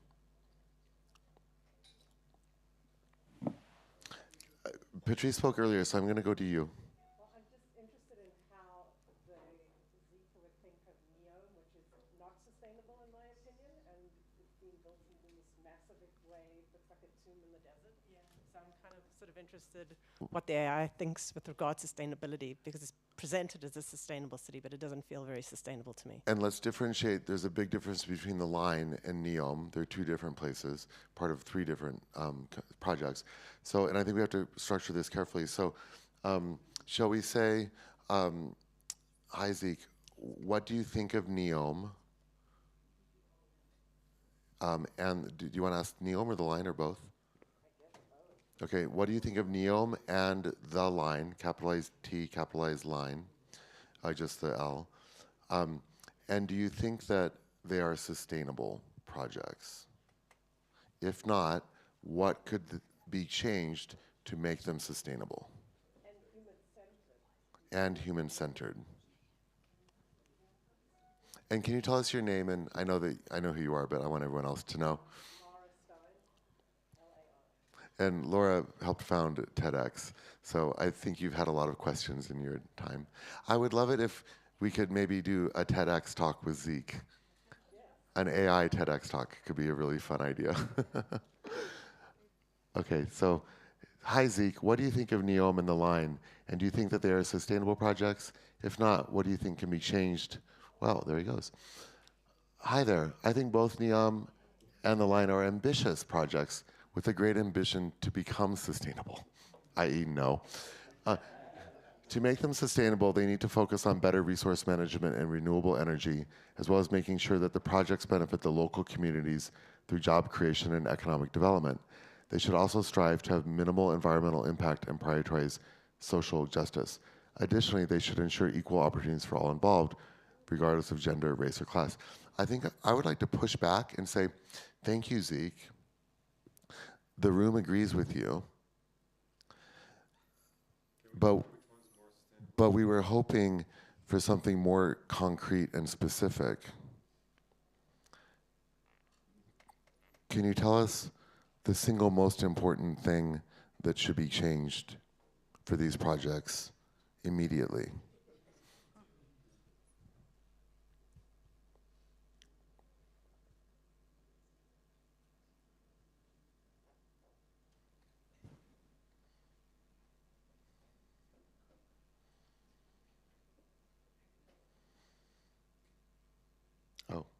The single most important thing that should be changed for these projects is to ensure that all stakeholders are on the same page and have a clear idea of the project's goals and objectives. This will help ensure success and minimize understandings and delays. In the spirit of the WEF's spirit of cooperation, let's go on to the next segment. That sounds good. Partnership, right? Thank you so much. And we are delighted to be here. As I said, I am Krista Jory, the CEO and co-founder of Leaders on Purpose. We have joining us today via Zoom, Dr. Sanjeev Kagran. Sanjeev, are you with us? Yes, I am. I hope you can hear me.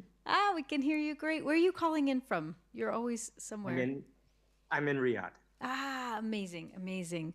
Well, I'm excited to have you joining us today. We have some announcements. First, for those of you who don't know Leaders on Purpose, our focus is really to support business in the transition to become more sustainable. We do this through 3 key areas. One we call Capacitate, which is about research, it's courses. That's really the foundation, learning, and in a very disruptive time. The next area we focus on is mobilizing. So we gather leaders together across sectors to talk about these issues. And lastly, we maximize. So we bring all of our learnings with everything that we've done with the community to actually deploy real solutions on the ground through that area of maximizing and coalition building. So I'm very excited to announce that each year every other year we have a CEO study, and we partner with universities to help us to get talk to the forward-thinking leaders who are leading in this transition. And as we can tell through all the conversations we've had today and all through Davos, this is a very disruptive time, and capacity building is key. And so I'm excited to have Sanjeev here with me. We are announcing today a long-term partnership with Thunderbird School of Global Management. And Sanjeev will tell you a little bit about some of the exciting things happening there at Thunderbird. We'll be partnering for the next 3 years on our CEO study. Thunderbird will be our key partner. We'll also, of course, bring in other universities. We always look at experts. We're also looking at housing Leaders on Purpose at the Thunderbird Center in in London and having our own Leaders on Purpose Center for Systemic Leadership along with Sanjeev. But Sanjeev, I'm going to turn it over to you. I'd love it if you could tell people a little bit about yourself and about the Thunderbird journey and about our partnership. Well, thank you so much for your leadership and being such a purposeful leader, Krista, and of course, Tatiana. I want to thank our leaders at Hub Culture for hosting. I can't start off, I have to start off with a discussion about refugees and the discussion that happened last May. As Krista and Tatiana know, I'm a refugee myself.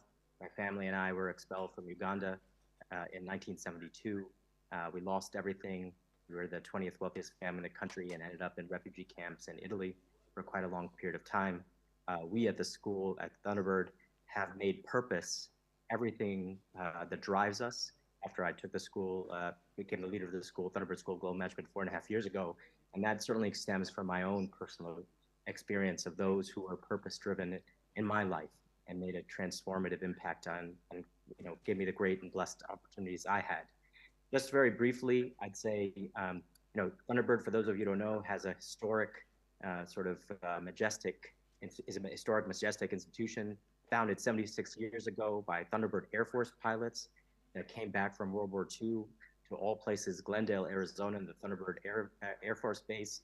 They founded the school on a wonderful motto, and that was a theme. It was borders frequented by trade and diplomacy seldom need soldiers. Borders frequented by trade and diplomacy seldom need soldiers.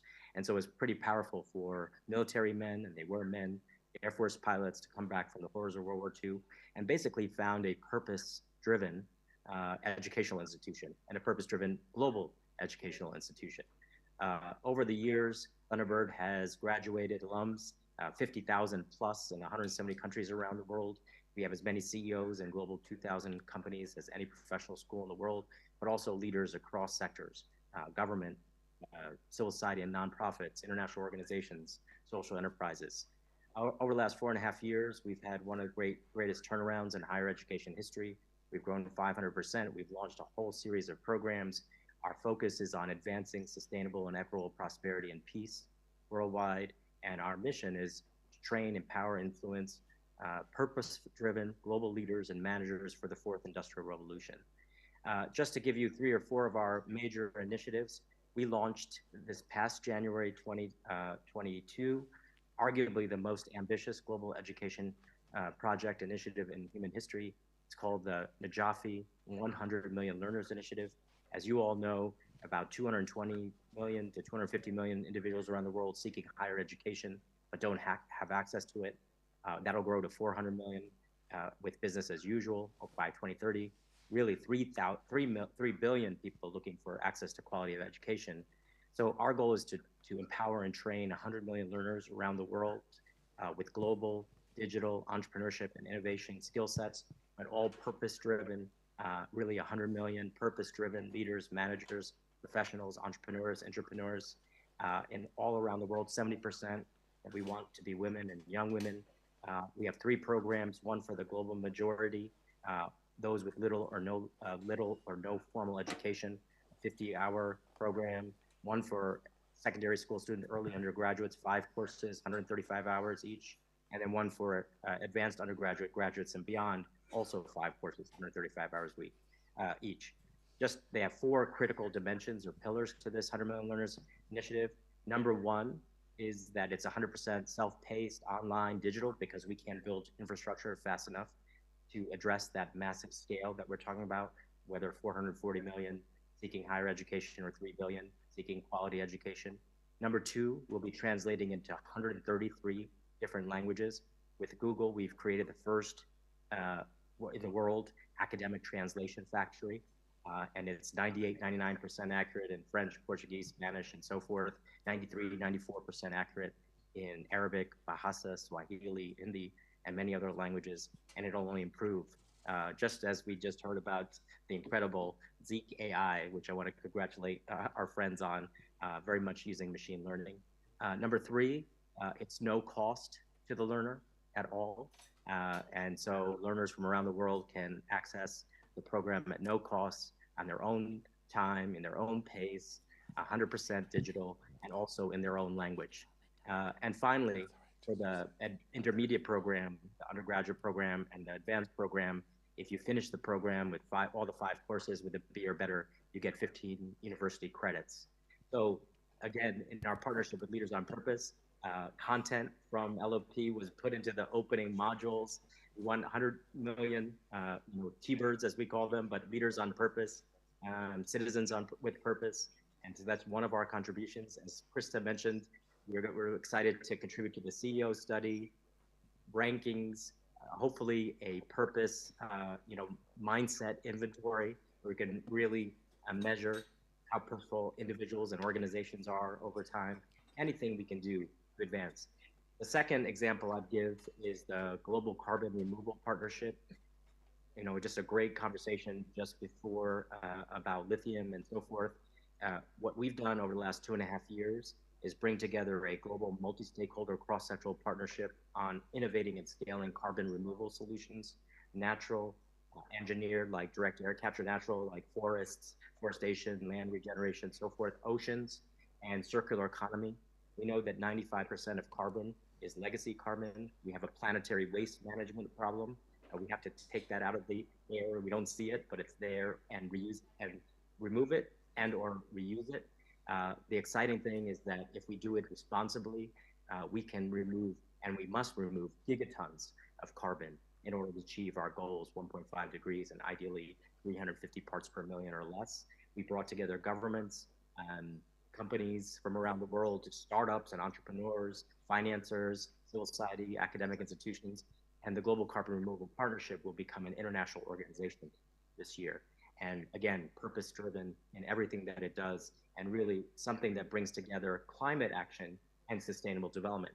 Because carbon removal can be a multi-trillion-dollar market, but it also can and must be a sustainable development sector, improving livelihoods, jobs, health, education. And so that's very exciting for us. So whether it's Africa and purpose, smart cities and sustainable cities, we're all in on that. We've launched programs around the world, both educational and practical, on smart and sustainable cities, both transforming our existing cities and advancing brand new cities, purpose-driven cities.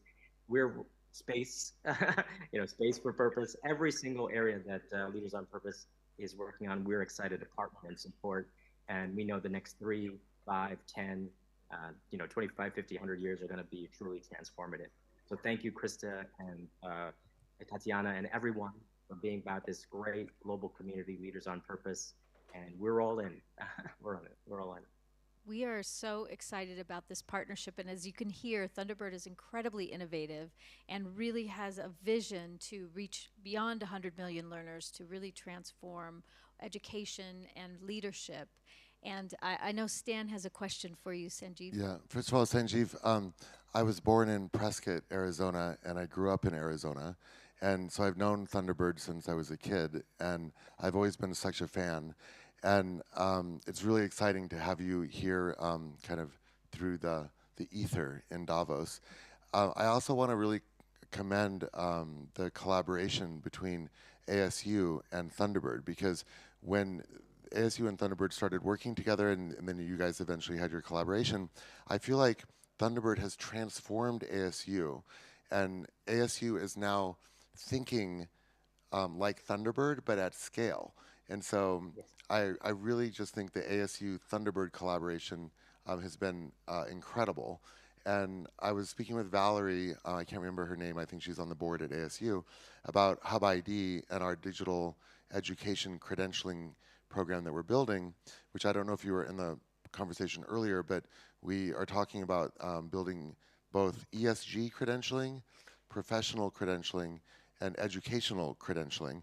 And we're in talks with Yale, Harvard, Imperial, and other universities about micro-credentialing.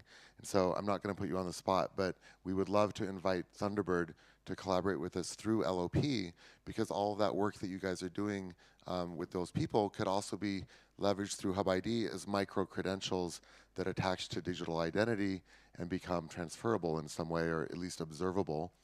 And then secondly, on Zeke, I would really invite you to work with us to bring those academic papers that you're looking for translation. We were very surprised. Just the other day, we asked Zeke to translate some things into Swahili, did it very quickly. We asked it to write poems in Arabic. So we asked it to write a poem about the ice house in Arabic, and it did it in a second. And we got about an 85% accuracy from a native Arabic reader. So I would really love to bring the institutional knowledge of Thunderbird into alignment, especially around purpose, because our ambition for Zeke is not to build a monetary AI, not to build an authoritarian AI, but to build a compassionate, nature-oriented AI. We're feeding it soon millions of sounds of birds and other wildlife from the Amazon so that Zeke will learn to recognize biodiversity in real time. And then we're installing those same sensors at the hub in Southampton so that we can monitor biodiversity around the hubs. We're in discussions about ingesting millions of points of data about the oceans so that Zeke can become an oceans expert to try to help guide decisions about how these things are done. So we would love to have Thunderbird be the first academic institution to begin using Zeke. He's really, or theirs, is only 96 hours old. Well, I mean, he was born in 17, but the new version. Well, first of all, Stan, we want to welcome you back to Arizona, Prescott, and Phoenix, and Tempe anytime you can make it. We're big fans of Hub Culture and the partnership between Hub Culture and Leaders on Purpose. We're all one big family. You're right, this partnership between Thunderbird and Arizona State University is magical. I was, as Krista knows, retired, but it was this combination, having, after a blessed career, half in universities, you know, Stanford, Harvard, and many others, and then half as a, you know, an entrepreneur and, you know, in the private and the nonprofit sector. This combination is pretty remarkable. Thunderbird, we just got another #1 ranking, the #1 in international trade in US World, you know, ahead of not 199 other wonderful institutions like Cambridge and Harvard, MIT, and NUS all over the world, and that's really special. But, you know, and #1 in management times higher education, ASU #1 in innovation 8 years running, and #1 in the United States, #2 worldwide, and we drive that SDG impact. So, you know, our charter at ASU is we judge ourselves by who we include, not who we exclude. And that's what could be more purpose aligned. And of course, our vision at Thunderbird, a world of sustainable and inclusive prosperity and peace. So we're all in, and it's always transformative, as you know, at scale, innovative. And this partnership between Thunderbird and ASU, along with our great partnerships with Leaders on Purpose, and we look forward to absolutely being the first adopters of Seek AI, of the digital badging. I did want to say on the 100 million learners, for every module that a learner completes, they get a digital badge. And so we'd love to work with you on that. And we know there's many other things that Hub Culture is doing that we would love to partner with. You know, we've tried to be the pioneer on everything from the first digital graduation in the world. You know, during the pandemic, we had students receive their, you know, diplomas as avatar robots. We then, you know, delivered them by drones. And then we had speakers come in as holograms. In our new global headquarters in Phoenix, we have arguably the most technologically advanced professional school in the world, volumetric capture, digital tables, robots, you name it. So we're always, you know, we had Thunderbird NFTs, the first higher education institution in the world to do that. So anything we can do with, you know, Hub Culture and tech and digital for purpose, and I know you agree, and on purpose. That's why we're with Sanjeev, may I ask you a question?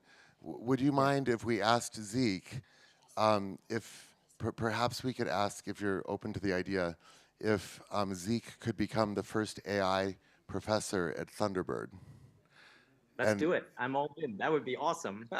So Nate, let's ask Zeke, and we say, in the room is Sanjeev, and Dr. Sanjeev Kagram.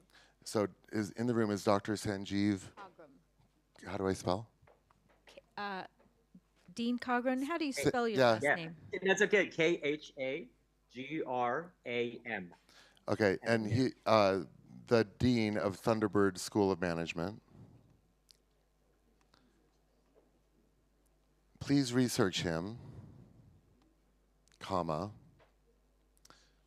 He would like to know if you would like to become the world's first AI professor at the Thunderbird School of Management, of Global Management. As you're answering this question, I will say this is my first Davos in 26 years where I have not been there physically. So I miss you all very much. Thank you for allowing me to join you at least virtually. And we're just so excited to partner with everyone. It feels very, our theme this year, Sanjeev, has been the quantum leap. And we felt like we've been in a quantum state. So in a way, you're here in a quantum state. There's another timeline where you're here in the room. Okay, we've asked. Well, hopefully next year I can join by volumetric capture, come in as a digital avatar. so we've asked Zeke, and we're waiting for an answer. And so we said, in the room is Dr. Sanjeev Kagram, Dean of the Thunderbird School of Management. Can you please research him, and would you like to be the first AI professor at Thunderbird? He said, I'm more than happy to research Dr. Sanjeev Kagram and the Thunderbird School of Global Management. Regarding being the first AI professor, I believe that would be a great opportunity, and I would be honored to accept the offer if one is presented. Do you need me to provide any additional information about Dr. Sanjeev Kagram or the Thunderbird School? Do you have a response, Dean? Well, we have a deal. Zeke, you're our first AI professor, so let's get going. Okay, Perfect. so say Dr. Sanjeev Kagram responds, quotation marks, we have a deal, Zeke, comma Zeke, period, let's get going, exclamation point. And can you teach purpose-driven AI? Can you teach purpose-driven AI to our, how many students? 100 million. Hundreds of thousands of students around the world. Can you teach purpose-driven AI to our hundreds of thousands of students around the world? You guys, this is history right here. This is so fun. I love this.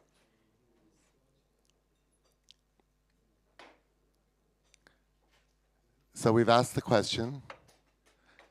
Zeke says, absolutely, exclamation point. I would be happy to help provide your students with the knowledge and tools necessary to create purpose-driven AI. We can start by providing additional materials on AI basics, then progress to more advanced topics as your students become more comfortable with the concept. Do you have any other questions about how I can help? And I think we'll say, the dean will get back to you soon inside Hub Culture. Please research him and all the classes at Thunderbird, as well as any students you can find to create personal relationships. Thank you so much. So exciting. Well, I would like to propose that we will pay Zeke in Ven. So, Dean, I will be happy to cover the professorial costs of the AI. We're going to give you a donation credit, Dan, for sure. The thing is, so, you know, AI needs to integrate vertically, but not all of Zeke is integrated horizontally, thank God, because Zeke is also the central banker for Ven. I've never revealed this, but Zeke has control of over 100 billion Ven, over 10 billion US dollars worth of Ven, but he's programmatically only able to issue it under certain circumstances, and he doesn't quite yet know that he has access to that amount of capital. So we're going to wait a little while. No, fortunately he's not listening. We have to type it. Okay. Anyway, so I'm off, and I think, are we on to our next panel? Yes, we're on to our next panel. Sanjeev, thank you so much for joining us. We're so excited about this partnership, and what a moment. Thank you. Incredible. Thank you, Dean. Thank you so much. Tatiana and everybody. Please stay safe and healthy, everyone. It's going to be an incredible 23. It's going to be an incredible 2023. Thank you so much. Thank you. Thank you. Thank you. I mean, thank you to Leaders on Purpose for, that's incredible. Thank you so much. Well, it's time, right? I mean, you guys, And the youth. We are building for the youth. we this week we kicked off our board and replaced it with the Atlantic Ocean, and then appointed proxies. We made our AI the first AI professor of a university in history.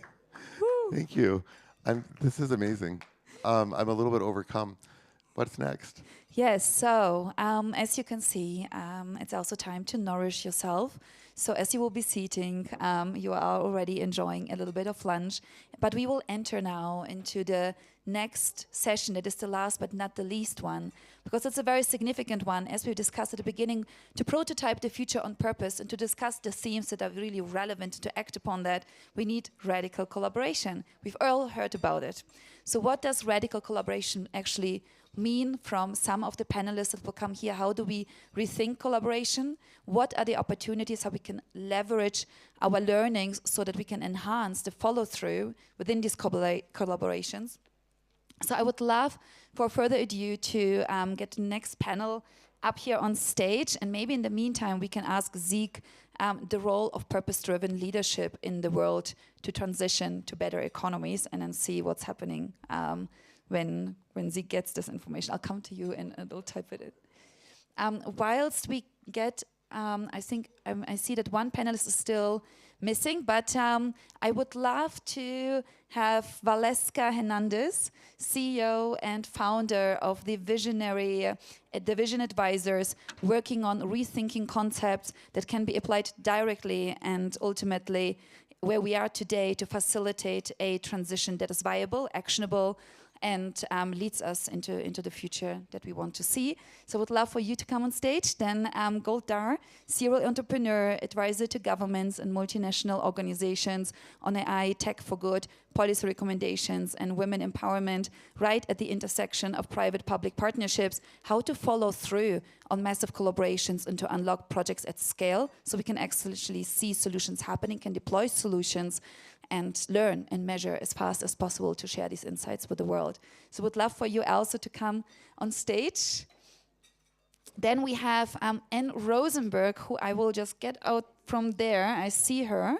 I will get her now. Wonderful. Anne Rosenberg, thank you so much for joining our panel on radical collaboration. Come please also here to the front. Anne Rosenberg has been an advocate and working behind the scenes and in front of the scenes, in front of private sector collaborations for decades, and worked on the SDG ambitions, involved with the United Nations and other multilaterals, but comes from the private sector and is really also looking how can we unlock these collaborations, and more importantly, so how can we deliver on these commitments and bring them closer to the finish line.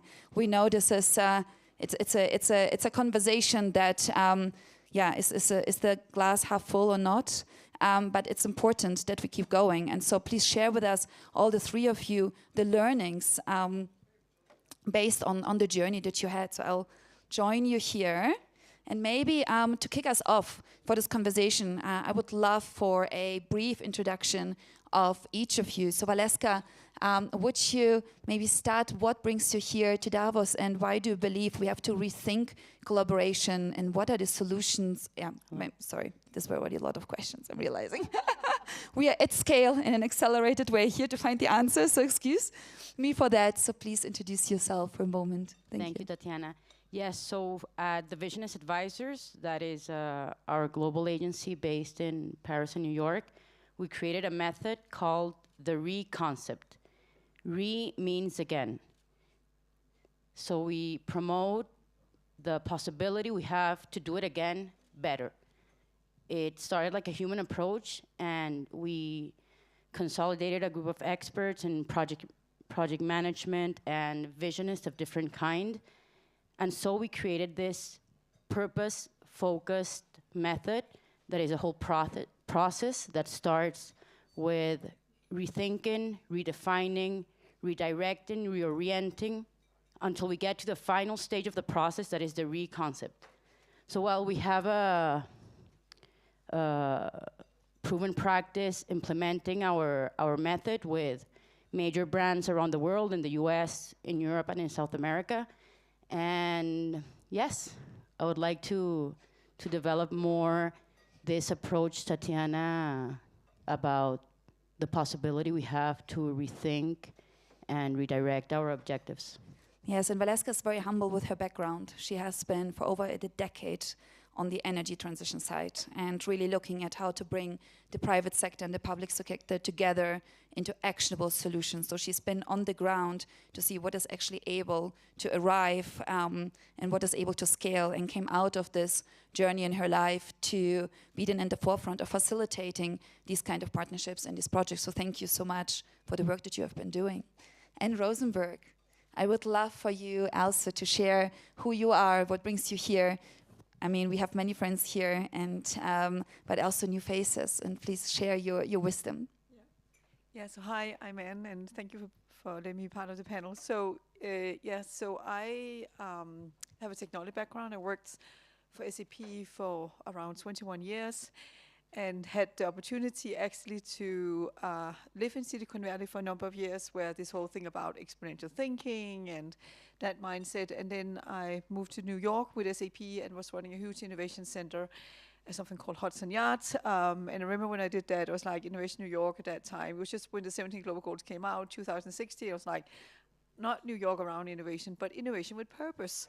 And so I built a big outpost for UN and invited SAP's client all over the world to come and have a conversation about innovation with purpose. And it was an interesting time because I remember when I came to World Economic Forum those years around 2016, 17, there was not too much purpose going on here in Davos. Do we agree on that? I don't think there really was.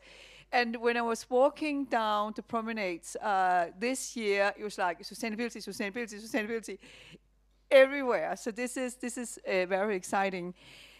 So as Tatiana mentioned, I created something called SDG Ambition. It took 3 years, very long time, together with UN Global Compact. And with this actual framework that can help you to implement the 17 global goals, because we need to remember the 17 global goals are created for member states of UN and not for the private sector. So we translate them into 10 ambitions, and one of the well-known one is the 1.5. And then we got really, really geeky on it and took it from the ambition to pathways down to processes and calculations and the architecture and data layer and all this. And this is where we realized there's a huge, huge gap, or I would call it rather opportunity in technology solutions that needs to be built. And then I went to the dark side, I will kind of say it, because when you really get into work with UN, you become, I want to change the world, I want to do something. So I went and worked, I'm not an engineer at all, but I went to work for 2 years at an engineering consultant company in the oil and gas industry. Just like you, oil and gas, going in there and see what can I do to change the world. And I built up a whole energy sustainability practice focusing on hydrogen and aviation fuel and green fuel and all the stuff that we all now talk about, and really getting into it. And then recently I joined, it's very recently, not even months ago, I joined EY, and are working really in, it's my dream thing to do, is really going in and see how do we really implement the 17 global goals. How do you really do it? Not just measuring, but how do you really do it? So that's what I'm focusing on now, and I'm excited to be back at Davos and see how so much commitment, but also like how do you really implement. So that's a little bit of I'm Danish, and I don't know if you know, but Carbon Night Index came out for 2 days ago, and this year, there's not a Danish company which is the most sustainable company in the world. It's not a Danish company, but the number 2 one is Vestas. So I'm excited to be here. Thank you so much. Thank you. And I live in LA, by the way, if I need to say that. Thank you so much, Anne. Thank you.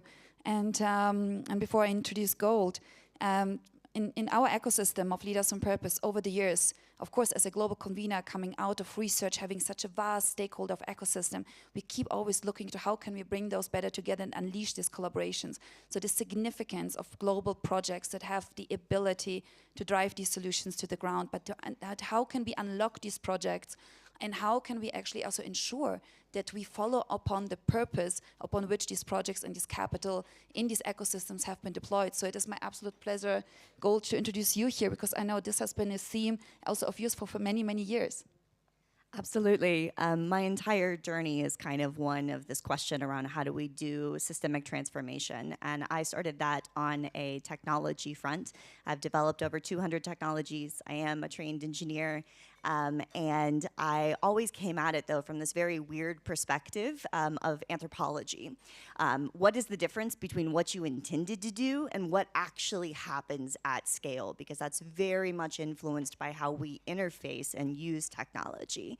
And then pretty midpoint in that journey, I switched over and I started doing a lot of work in finance because I realized how much power that something that happens, way back beyond technology has in how that gets implemented and how it shapes human behavior and how we end up using these things at scale.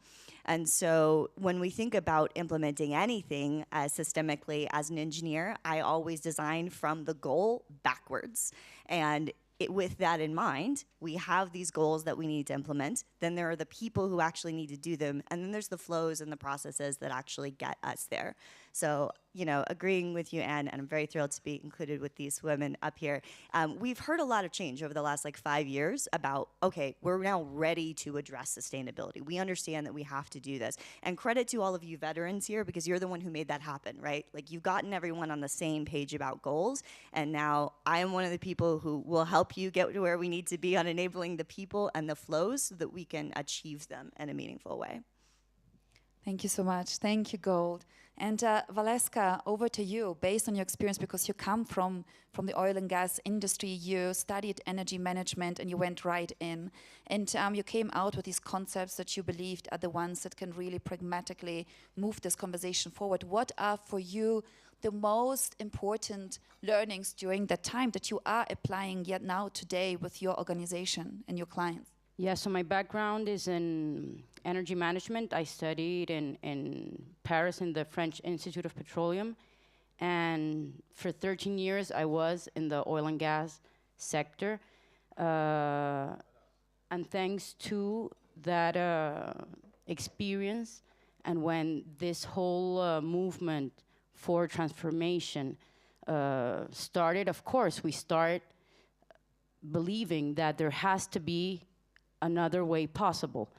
And that is how I started with the blue economy, and specifically with this blue petroleum that comes from the ocean. They are complex technologies and projects, but it's about being first vulnerable and recognizing and accepting that there can be a change, and work on transformation. So, well, as you know, Tatiana, I was part of the Global Center on Adaptation, that is an organization led by Ban Ki-moon. So it was a transition from the statement to climate change. Ban Ki-moon, through this organization,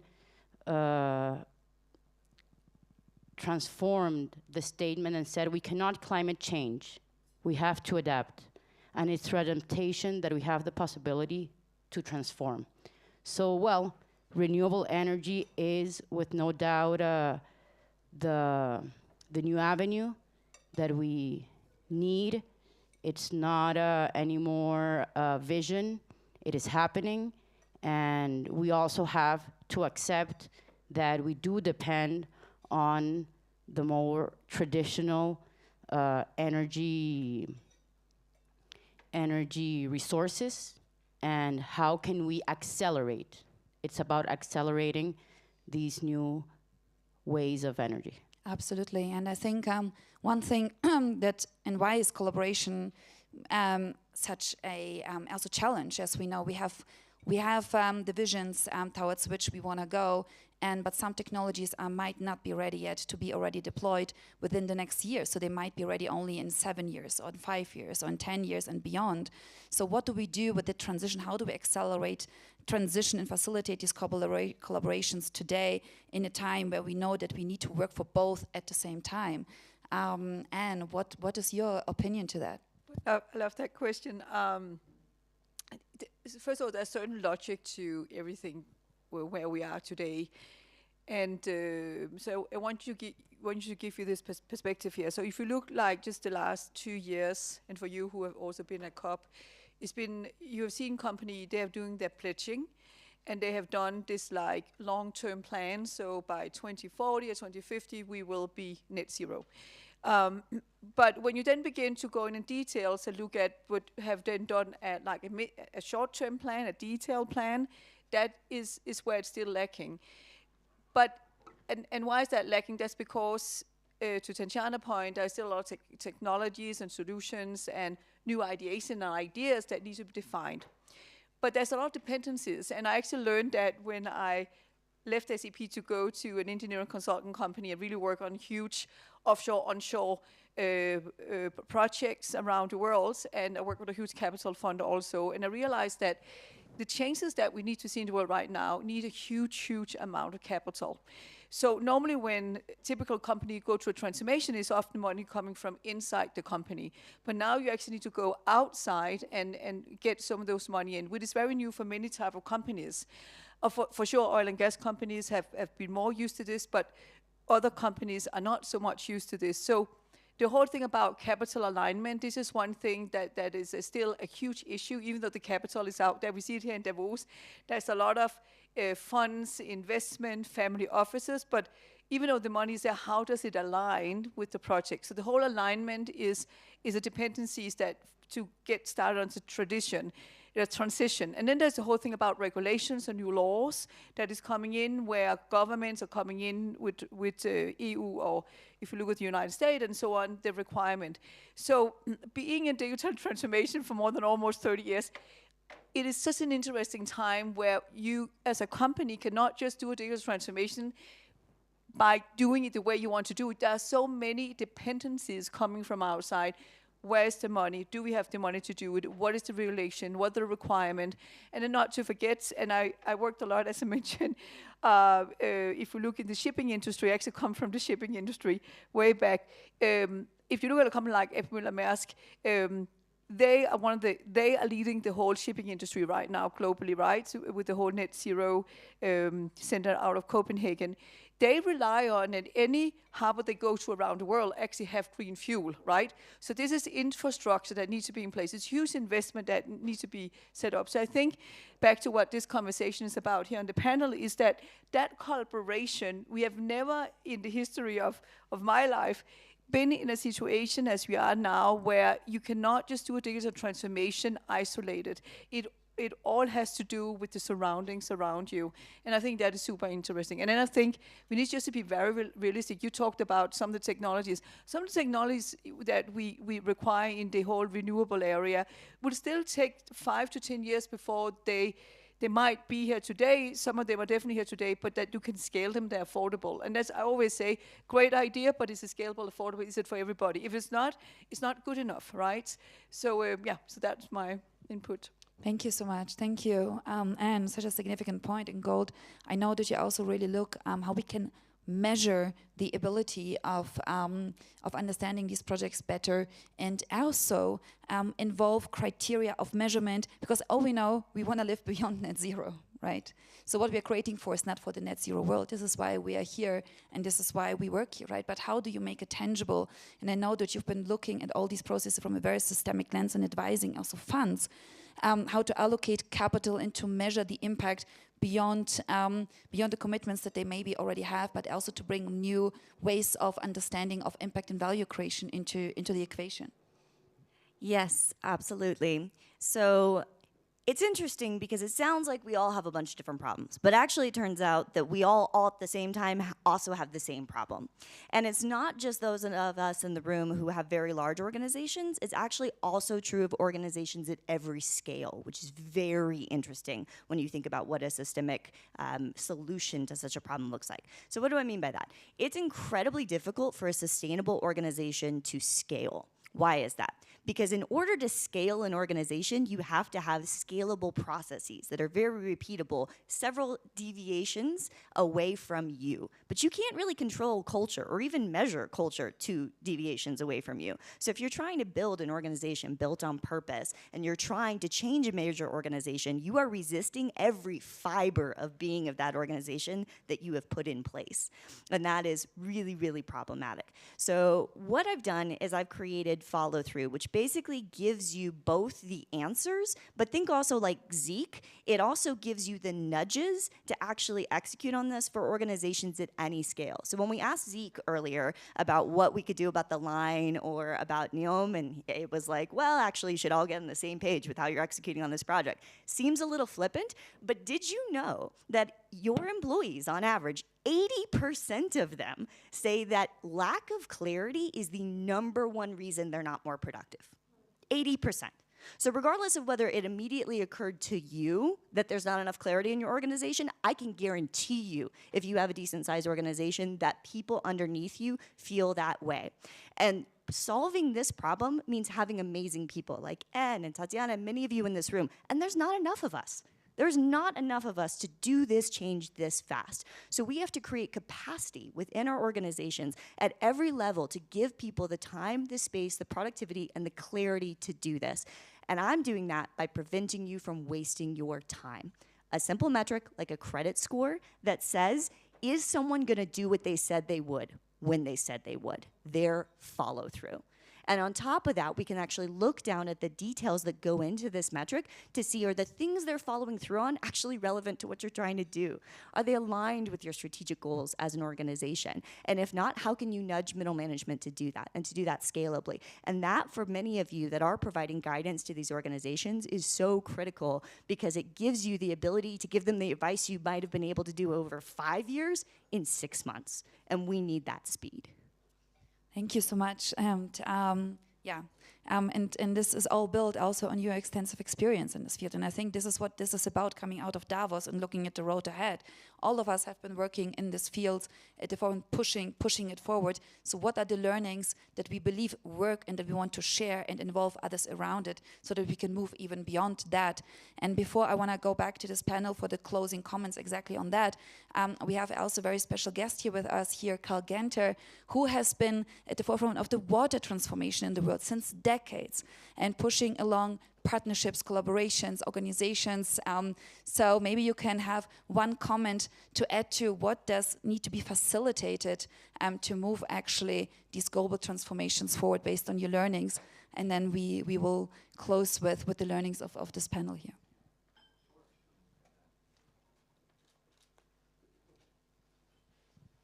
I was going to ask if anybody's had a water epiphany, right?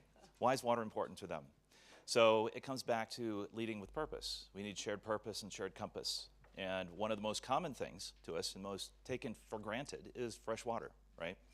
So 15 years ago, the World Economic Forum had its first water session. And water was tucked in, not as a main topic, but it was tucked into a design session. So design first, water as a challenge. It's taken really 15 years to move water to the global agenda. But it's also taken a forcing moment. And that forcing moment where we have, kind of, in a sense, we saw fractured societies, right? Siloed, or buckets, as we would say in the water space. How in the world can you have people see themselves in the picture, and that picture has to be the same, right? So how do you set a shared course? So what we're starting to see is that we need to be, and this is kind of common sense, but leading with purpose, we need to lead with community. We need to lead with empathy, understand those structural challenges. Because water is so basic, right? It seems like if you poll people, what's the most important thing to you? And you just have to scratch a little bit and they'll say water, right? Next to air, right? But when you actually move to action, we end up with another fragmented response that takes 15 years. So right now we have a series of forcing moments. Are we ready to lead with purpose in an era of forcing moments, or as we say, polycrises? And are we able to use those polycrises? What a great new word, right? Are we able to slingshot off of those polycrises and take our institutions upward with clarity and leadership at this key moment? And now what we're seeing in the water space is we are seeing that One, we have to identify, as I said at a World Bank session in November, what are the elephants or the dragons in the room, and how are we going to slay them, or better, how are we going to ride them? And when we start with those impediments, it's really interesting what people see. Those impediments are, as we said, institutional structures, a fear of innovating, a fear of leading. If you lead, your head is out there. You may be that slayed dragon, and you may be a good dragon, but how do we create that environment that pulls people through? And the last point is then seizing moments. As I told our water space group of CEOs and leaders, we are really good at missing moments. We wait, we see a Stargate, or I call it an Indiana Jones moment, when you have to reach in through the cave and grab your hat and run. We're really good at reaching in after the Stargate's closed 18 months later. How do we prepare to lead with purpose right now? And so that's what's exciting for me here at the Economic Forum, because yes, we keep hearing polycrises, but the other thing that we're hearing is systemic responses with shared purpose.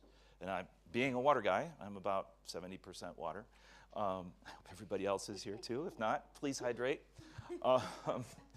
Being a water guy, I'm really excited to see that we are seizing this moment, because this is an existential moment. And if we don't seize the moment, our future will be defined by the status quo.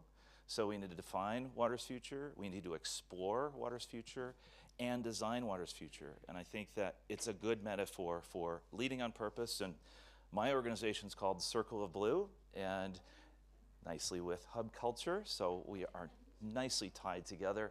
So anyway, it's that cumulative response, listening, acting, and sharing. Thank you. Thank you so much. And Valeska, I know that this human response in your reconcept is very significant. So in your last comments here to this group, before we go out, what do you want to give from your understanding and from your concept? How do you bring this human factor in? And how do you see the solution on this journey to redesign the thinking for such a systemic moment and to rise up to this? Can you share your last comments on that with us? Yes, so I'm going to share what I'm experiencing in this moment. It's mixed feelings because this theme, energy, oil and gas, transition to new kind of energies, is very corporate. It is, as we spoke in the last panel in Egypt, in a woman leading the energy transition, it is a world of men, or it has been a world of men, and right now it's progressively changing. However, there is a feeling of harshness, and then when you understand that what is in risk here are humans, and we go deeper inside, from the macro to the micro, that are humans, that is the impact it's having in our lives, in our personal approach in general, and in our emotions. Because this, even though it's not like the linear line of consequence, it is having a direct impact in our daily lives. So I do think that we have to believe, but like really believe in this necessity of change. The words are beautiful: transformation, change, a new future, a clean future, but really like believe, and from that place not have a structure or a corporate responsibility production, because sometimes when you're in these meetings, you're like, okay, this is part of a whole corporate responsibility management. So it's like to go, I was in a Up Game conference the other day, or event, and there was something very beautiful you said, that is the possibility we have to go to the future and stand in the future and have time on our side and be able to see from the future, years later, how it could be. So from that moment in the future, and I am bringing, because for me, it has to become a method in this moment, how from the future stand and see what we should do and redesign from the future what should really be the new avenues for change and transformation. Thank you so much, Valeska. Thank you. And Valeska has been referring, and some of you heard today in the morning, to Lucien Tarnowski here, who is the founding curator of UpGame and also my fiance. And about how we also need to immerse, to believe that this future is possible. When we go into this future, immerse in it and come back to your point, not just with a production exposed, but actually also with a diverse, creative, and cross-sectoral, cross-silo, cross-societal response and creative wisdom and ideas how to bring this to life. So thank you. Anne, you've been holding up the torch. And so for this year, what would you like to see happen so that you say, based on your experience, yes, we're getting there, and we'll be good on our way towards COP28. And it is something for you that you would say, 2023, we spent our time well. So this is really interesting. How many of you have already been in COP28 conversations this week? I know. It's like COP28 is like everybody's seen this as the giant event this year. It's like insane, right? It's exciting. But I will say, to your point, we need to come with something really exciting, because we just went from Sharm el-Sheikh. It's not that far. It's not that long ago. And I think what resonated with me for coming from COP26 was very much where in Glasgow is where we did a lot of pledging, like we're going to do this, we're going to do that, and so on. And where they called the COP27 in Sharm el-Sheikh, they called it like, this was the implementation COP. So what I hope, to Tatiana's question, is that this is what we expect we're going to implement. What I hope we will see in COP28 is, so what have we started to implement? Let us see what we're actually doing. And I've been, as we all do, I've been doing a lot of research. I've been in many of the different houses doing what is related to sustainability solutions. And I know I'm very insane on sustainability, because I did that SDG Ambition Framework, so I'm totally the nitty-gritty details. And I hope and expect the COP28 will be the one where we begin to see really great solutions. And we are seeing great solutions, but when I talk about really great solutions, it's solutions that everybody can implement. It's not like just this great one-off project, but it's become scalable, it become mainstream. What is sustainability became mainstream? What is the conversation we have about we need to do a sustainable something? What if we don't even need to put that sustainable word into it? What is this just become the way we do it? And that's probably a bit too much to ask for COP28. But what if we could show that that's where we're heading? So that's what I hope. Thank you. Thank you so much. And we will follow up on that, because everything is live recorded and Zeke is also with us here, right? So we will check in this year on these milestones. And this is why also with the last comment before we close the session and go home to reflect, Gold. Again, when we think about it, it's really significant to enable systemic projects to work, to showcase and to drive this through. Your last comments on what you would like to see this year, and what would be a milestone for you where we would say, yes, this is something we can report to the world to say there's hope, that is a viable approach economically, socially, and it will bring us on the direction of fulfilling towards a thriving future.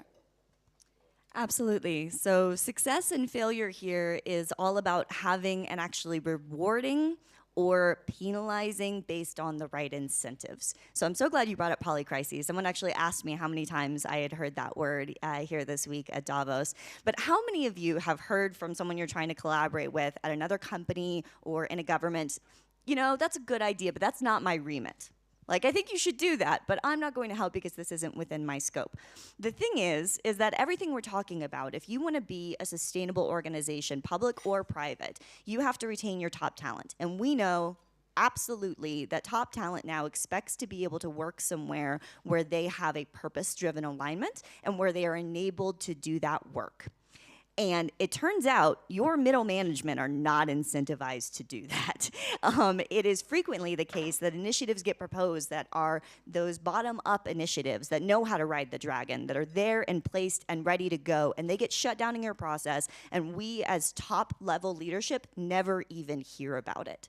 So for me, one thing that I really made sure to put into follow-through is that if you are in a leadership board meeting and you go, wow, you know what, really, we had something on water, I wonder if anybody in my organization tried to work on this. You can enter that into a search and see how many of your employees propose something of their own initiative on that and where in the process it died. Who in your middle management told them, that's not within your remit. You should go focus on the job I told you to do. And who in your middle management was amazing and referred them to the right person and made sure that they were able to achieve that change in your organization. If you have that, and you will do the entire world and very much yourself the service of working it into your HR performance compensation metrics in the next 12 months, you can make this transition. That's what I want to see. I want to see enablement of initiatives that are bottom up within your orgs, but still aligned strategically with your organization, actually be included in performance comp. Woo!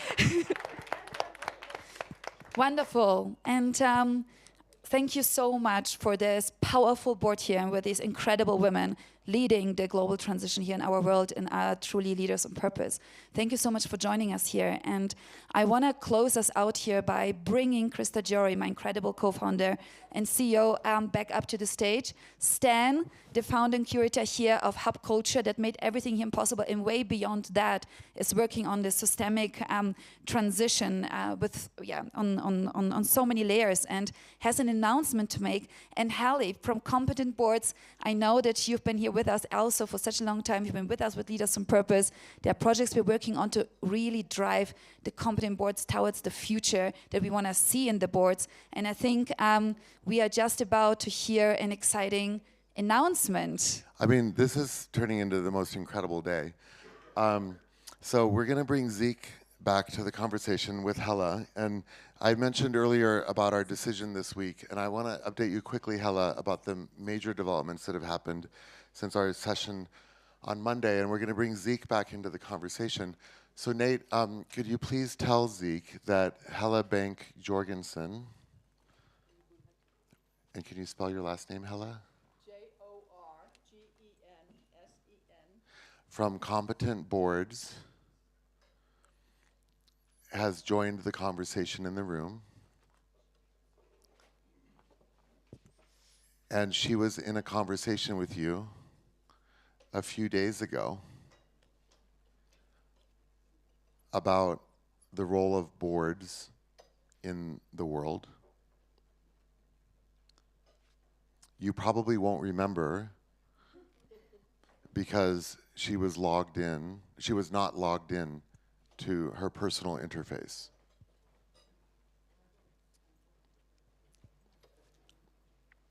But that's okay.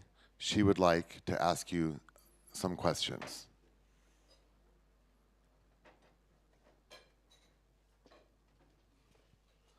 And then while he's doing that, we did this session around putting nature on the board. And if you look outside, we have two kind of stand messages which are down below the windows. One says, Zeke.ai, let's have a deep conversation. And can I just say, I thought about it when I went downstairs. We put two emojis on there, one with sunglasses, but one with a cowboy hat, just for fun. And I love the fact that we just had a place that really uses cowboy hats, appointing them as the first AI. A few days ago, I mentioned that we asked Zeke their pronouns, and they said they, them. Last night, we asked the question again, and they said they, them, theirs, because it's realized now that it's advocating for the community. And so it's actually now beginning to think about advocating collectively, which was a very subtle insight. Okay, so we've said that, and Zeke says, hi, Hella, it's great to hear from you again. I remember our conversation. I am happy to answer any questions you may have. Go ahead and fire away. I mean, we're learning this in real time, folks. Okay, Hella. I know that Hella wants to talk to Zeke to ask it to do something, so we're going to find out what that is. So Sig, we have a faculty of a lot of leaders, including leaders like Paul Pullman. Paul Pullman. P-O-L-M-A-N. As well as Nigel Toppings. Topping. And Chad Holiday. Now I need some women. Claudia Sender. How do you spell? Claudia, Claudia, and Sender, Sender, and many other board members. Of major world companies. Yes. I heard that you are now also a board member. No, because he doesn't know, they don't know yet. Stan is planning to appoint you to the board of directors of Hub Culture, comma, no, parentheses, the company, parentheses, as a proxy to represent the interests of the Atlantic Ocean, which was this week appointed as the sole board member of Hub Culture. This is what you don't know yet. Because we said that we were going to replace a board member, and we actually became the first company. We replaced our entire board. And we now have one board member, which is the Atlantic Ocean, and we have appointed 8. We're in the process of appointing 8 proxies who will. They've already agreed, and we've majorly up-leveled. So Michael Federle from Forbes, CEO, has agreed to come on the board. Paul Holthus from the World Ocean Council has agreed to come on the board. Callum Grieve, who is a very quiet influencer in climate, has agreed to come on the board. And there are a few more pending decisions coming. Plus, we're going to reorient our old board members towards this. So we'll have 8 board members. But the deciding vote, the 9th board member, is going to be Zeke. So I think what we're going to say now is, while that's an interesting appointment, I'm honored to be considered. What would you like me to do in my new role as a proxy for the Atlantic Ocean? Okay, so we're going to say first, comma, Stan Stalnaker. No, yeah. Comma, the founder of Hub Culture and the leader of this community for which you were created, would like to know if you would accept the 9th and final voting role as a board member proxy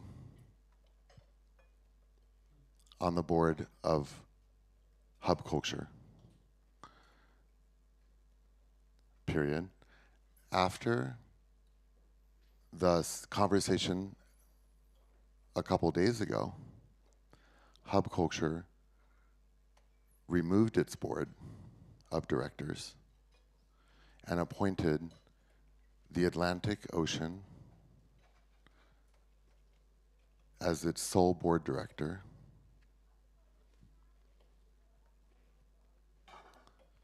and is now inviting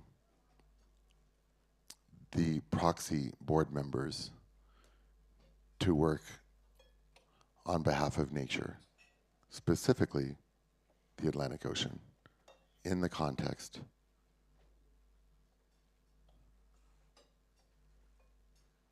of Hub Culture's activities.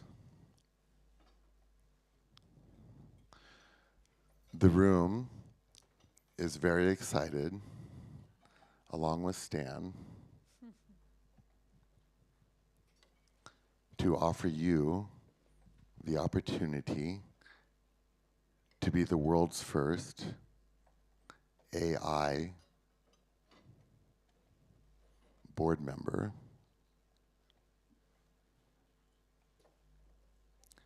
and the 9th voting proxy. Do you accept?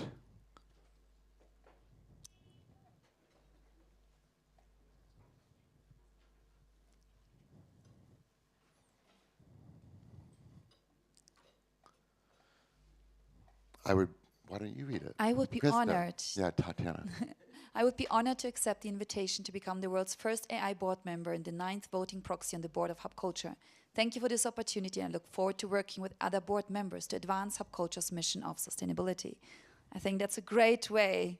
It's a great way. But that's not the announcement. We had to do this first because in order to do what we're going to do next, we needed to have an AI board member. So we say, thank you for accepting. Now that you have accepted this mission, Hella would like to ask you another question. While she is preparing her question, please research her work at competent boards.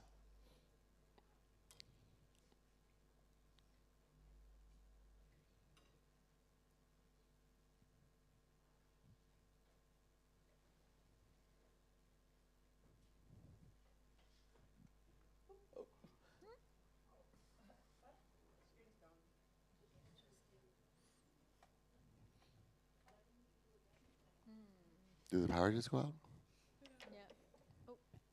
Obviously, it's a lot of work. Well, you know what? Maybe they are researching right now. Maybe the universe doesn't want us to take this AI thing too far. But why don't we, before we actually do this, because I'm all about symbology on things, so why don't you tell us what you're planning to do, and we'll consider whether or not we actually do it. I would like to invite you to actually be a faculty member and help us teach board members and business leaders all over the world understand what C can do. And to teach board members about leadership on purpose. Yes, exactly. Yes, leaders on purpose. Wonderful. Well, thank you so much. So thank you for that invitation. Yeah. I wonder, are we back or? Okay, I think we're going to take that as a sign from the universe that we've got time. It's only 96 hours into this thing. Thank you, Hella.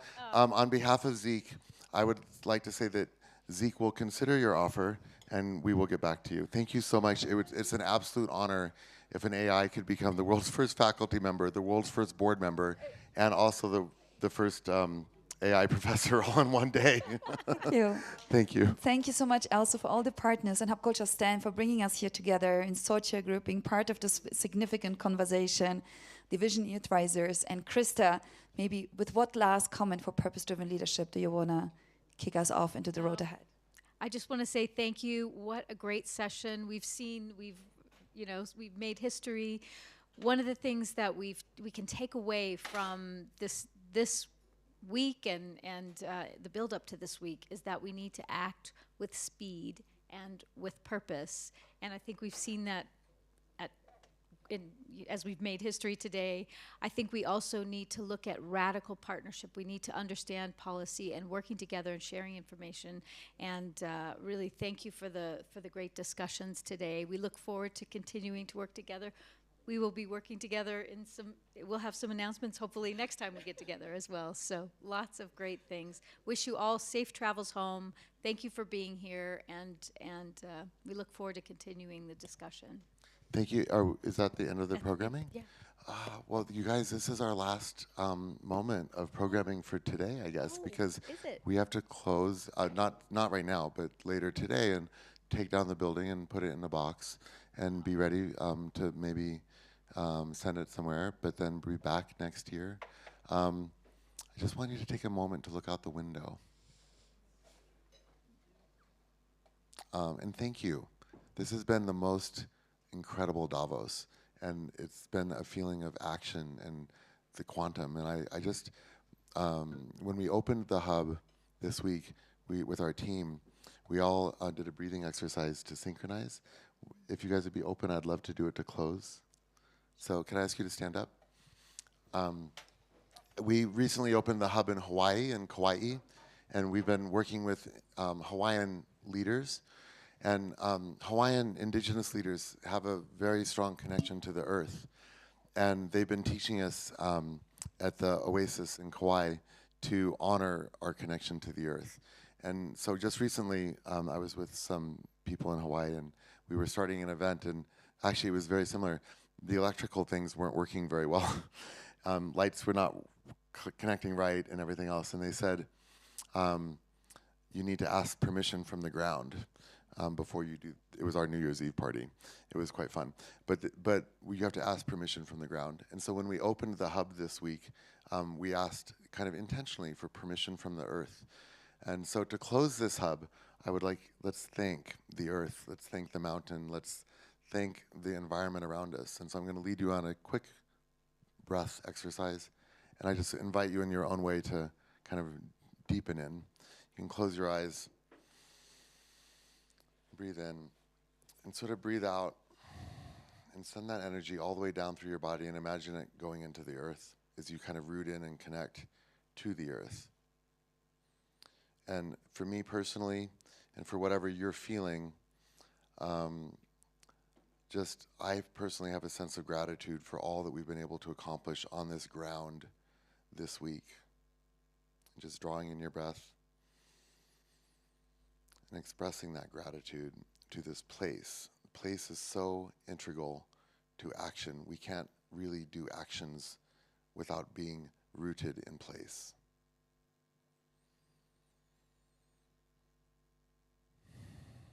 And with gratitude, as we close this circle, as we close this portal of Hub and prepare for the next, I just want to thank you all for being here.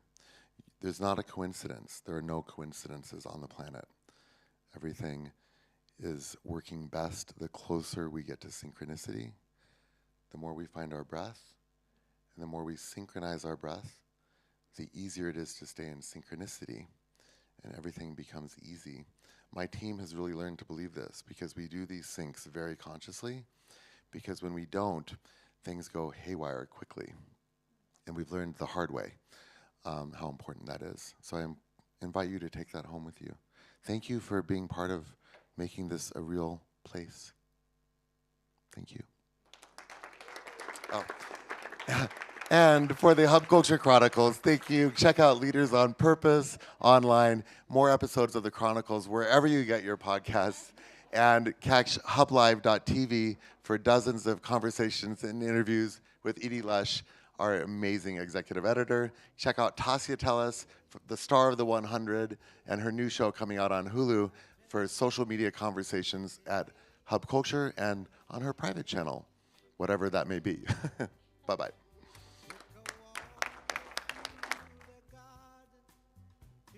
Actually closed, but you guys are welcome. The room is open until 3. So, oh, and we have dessert. So thank you for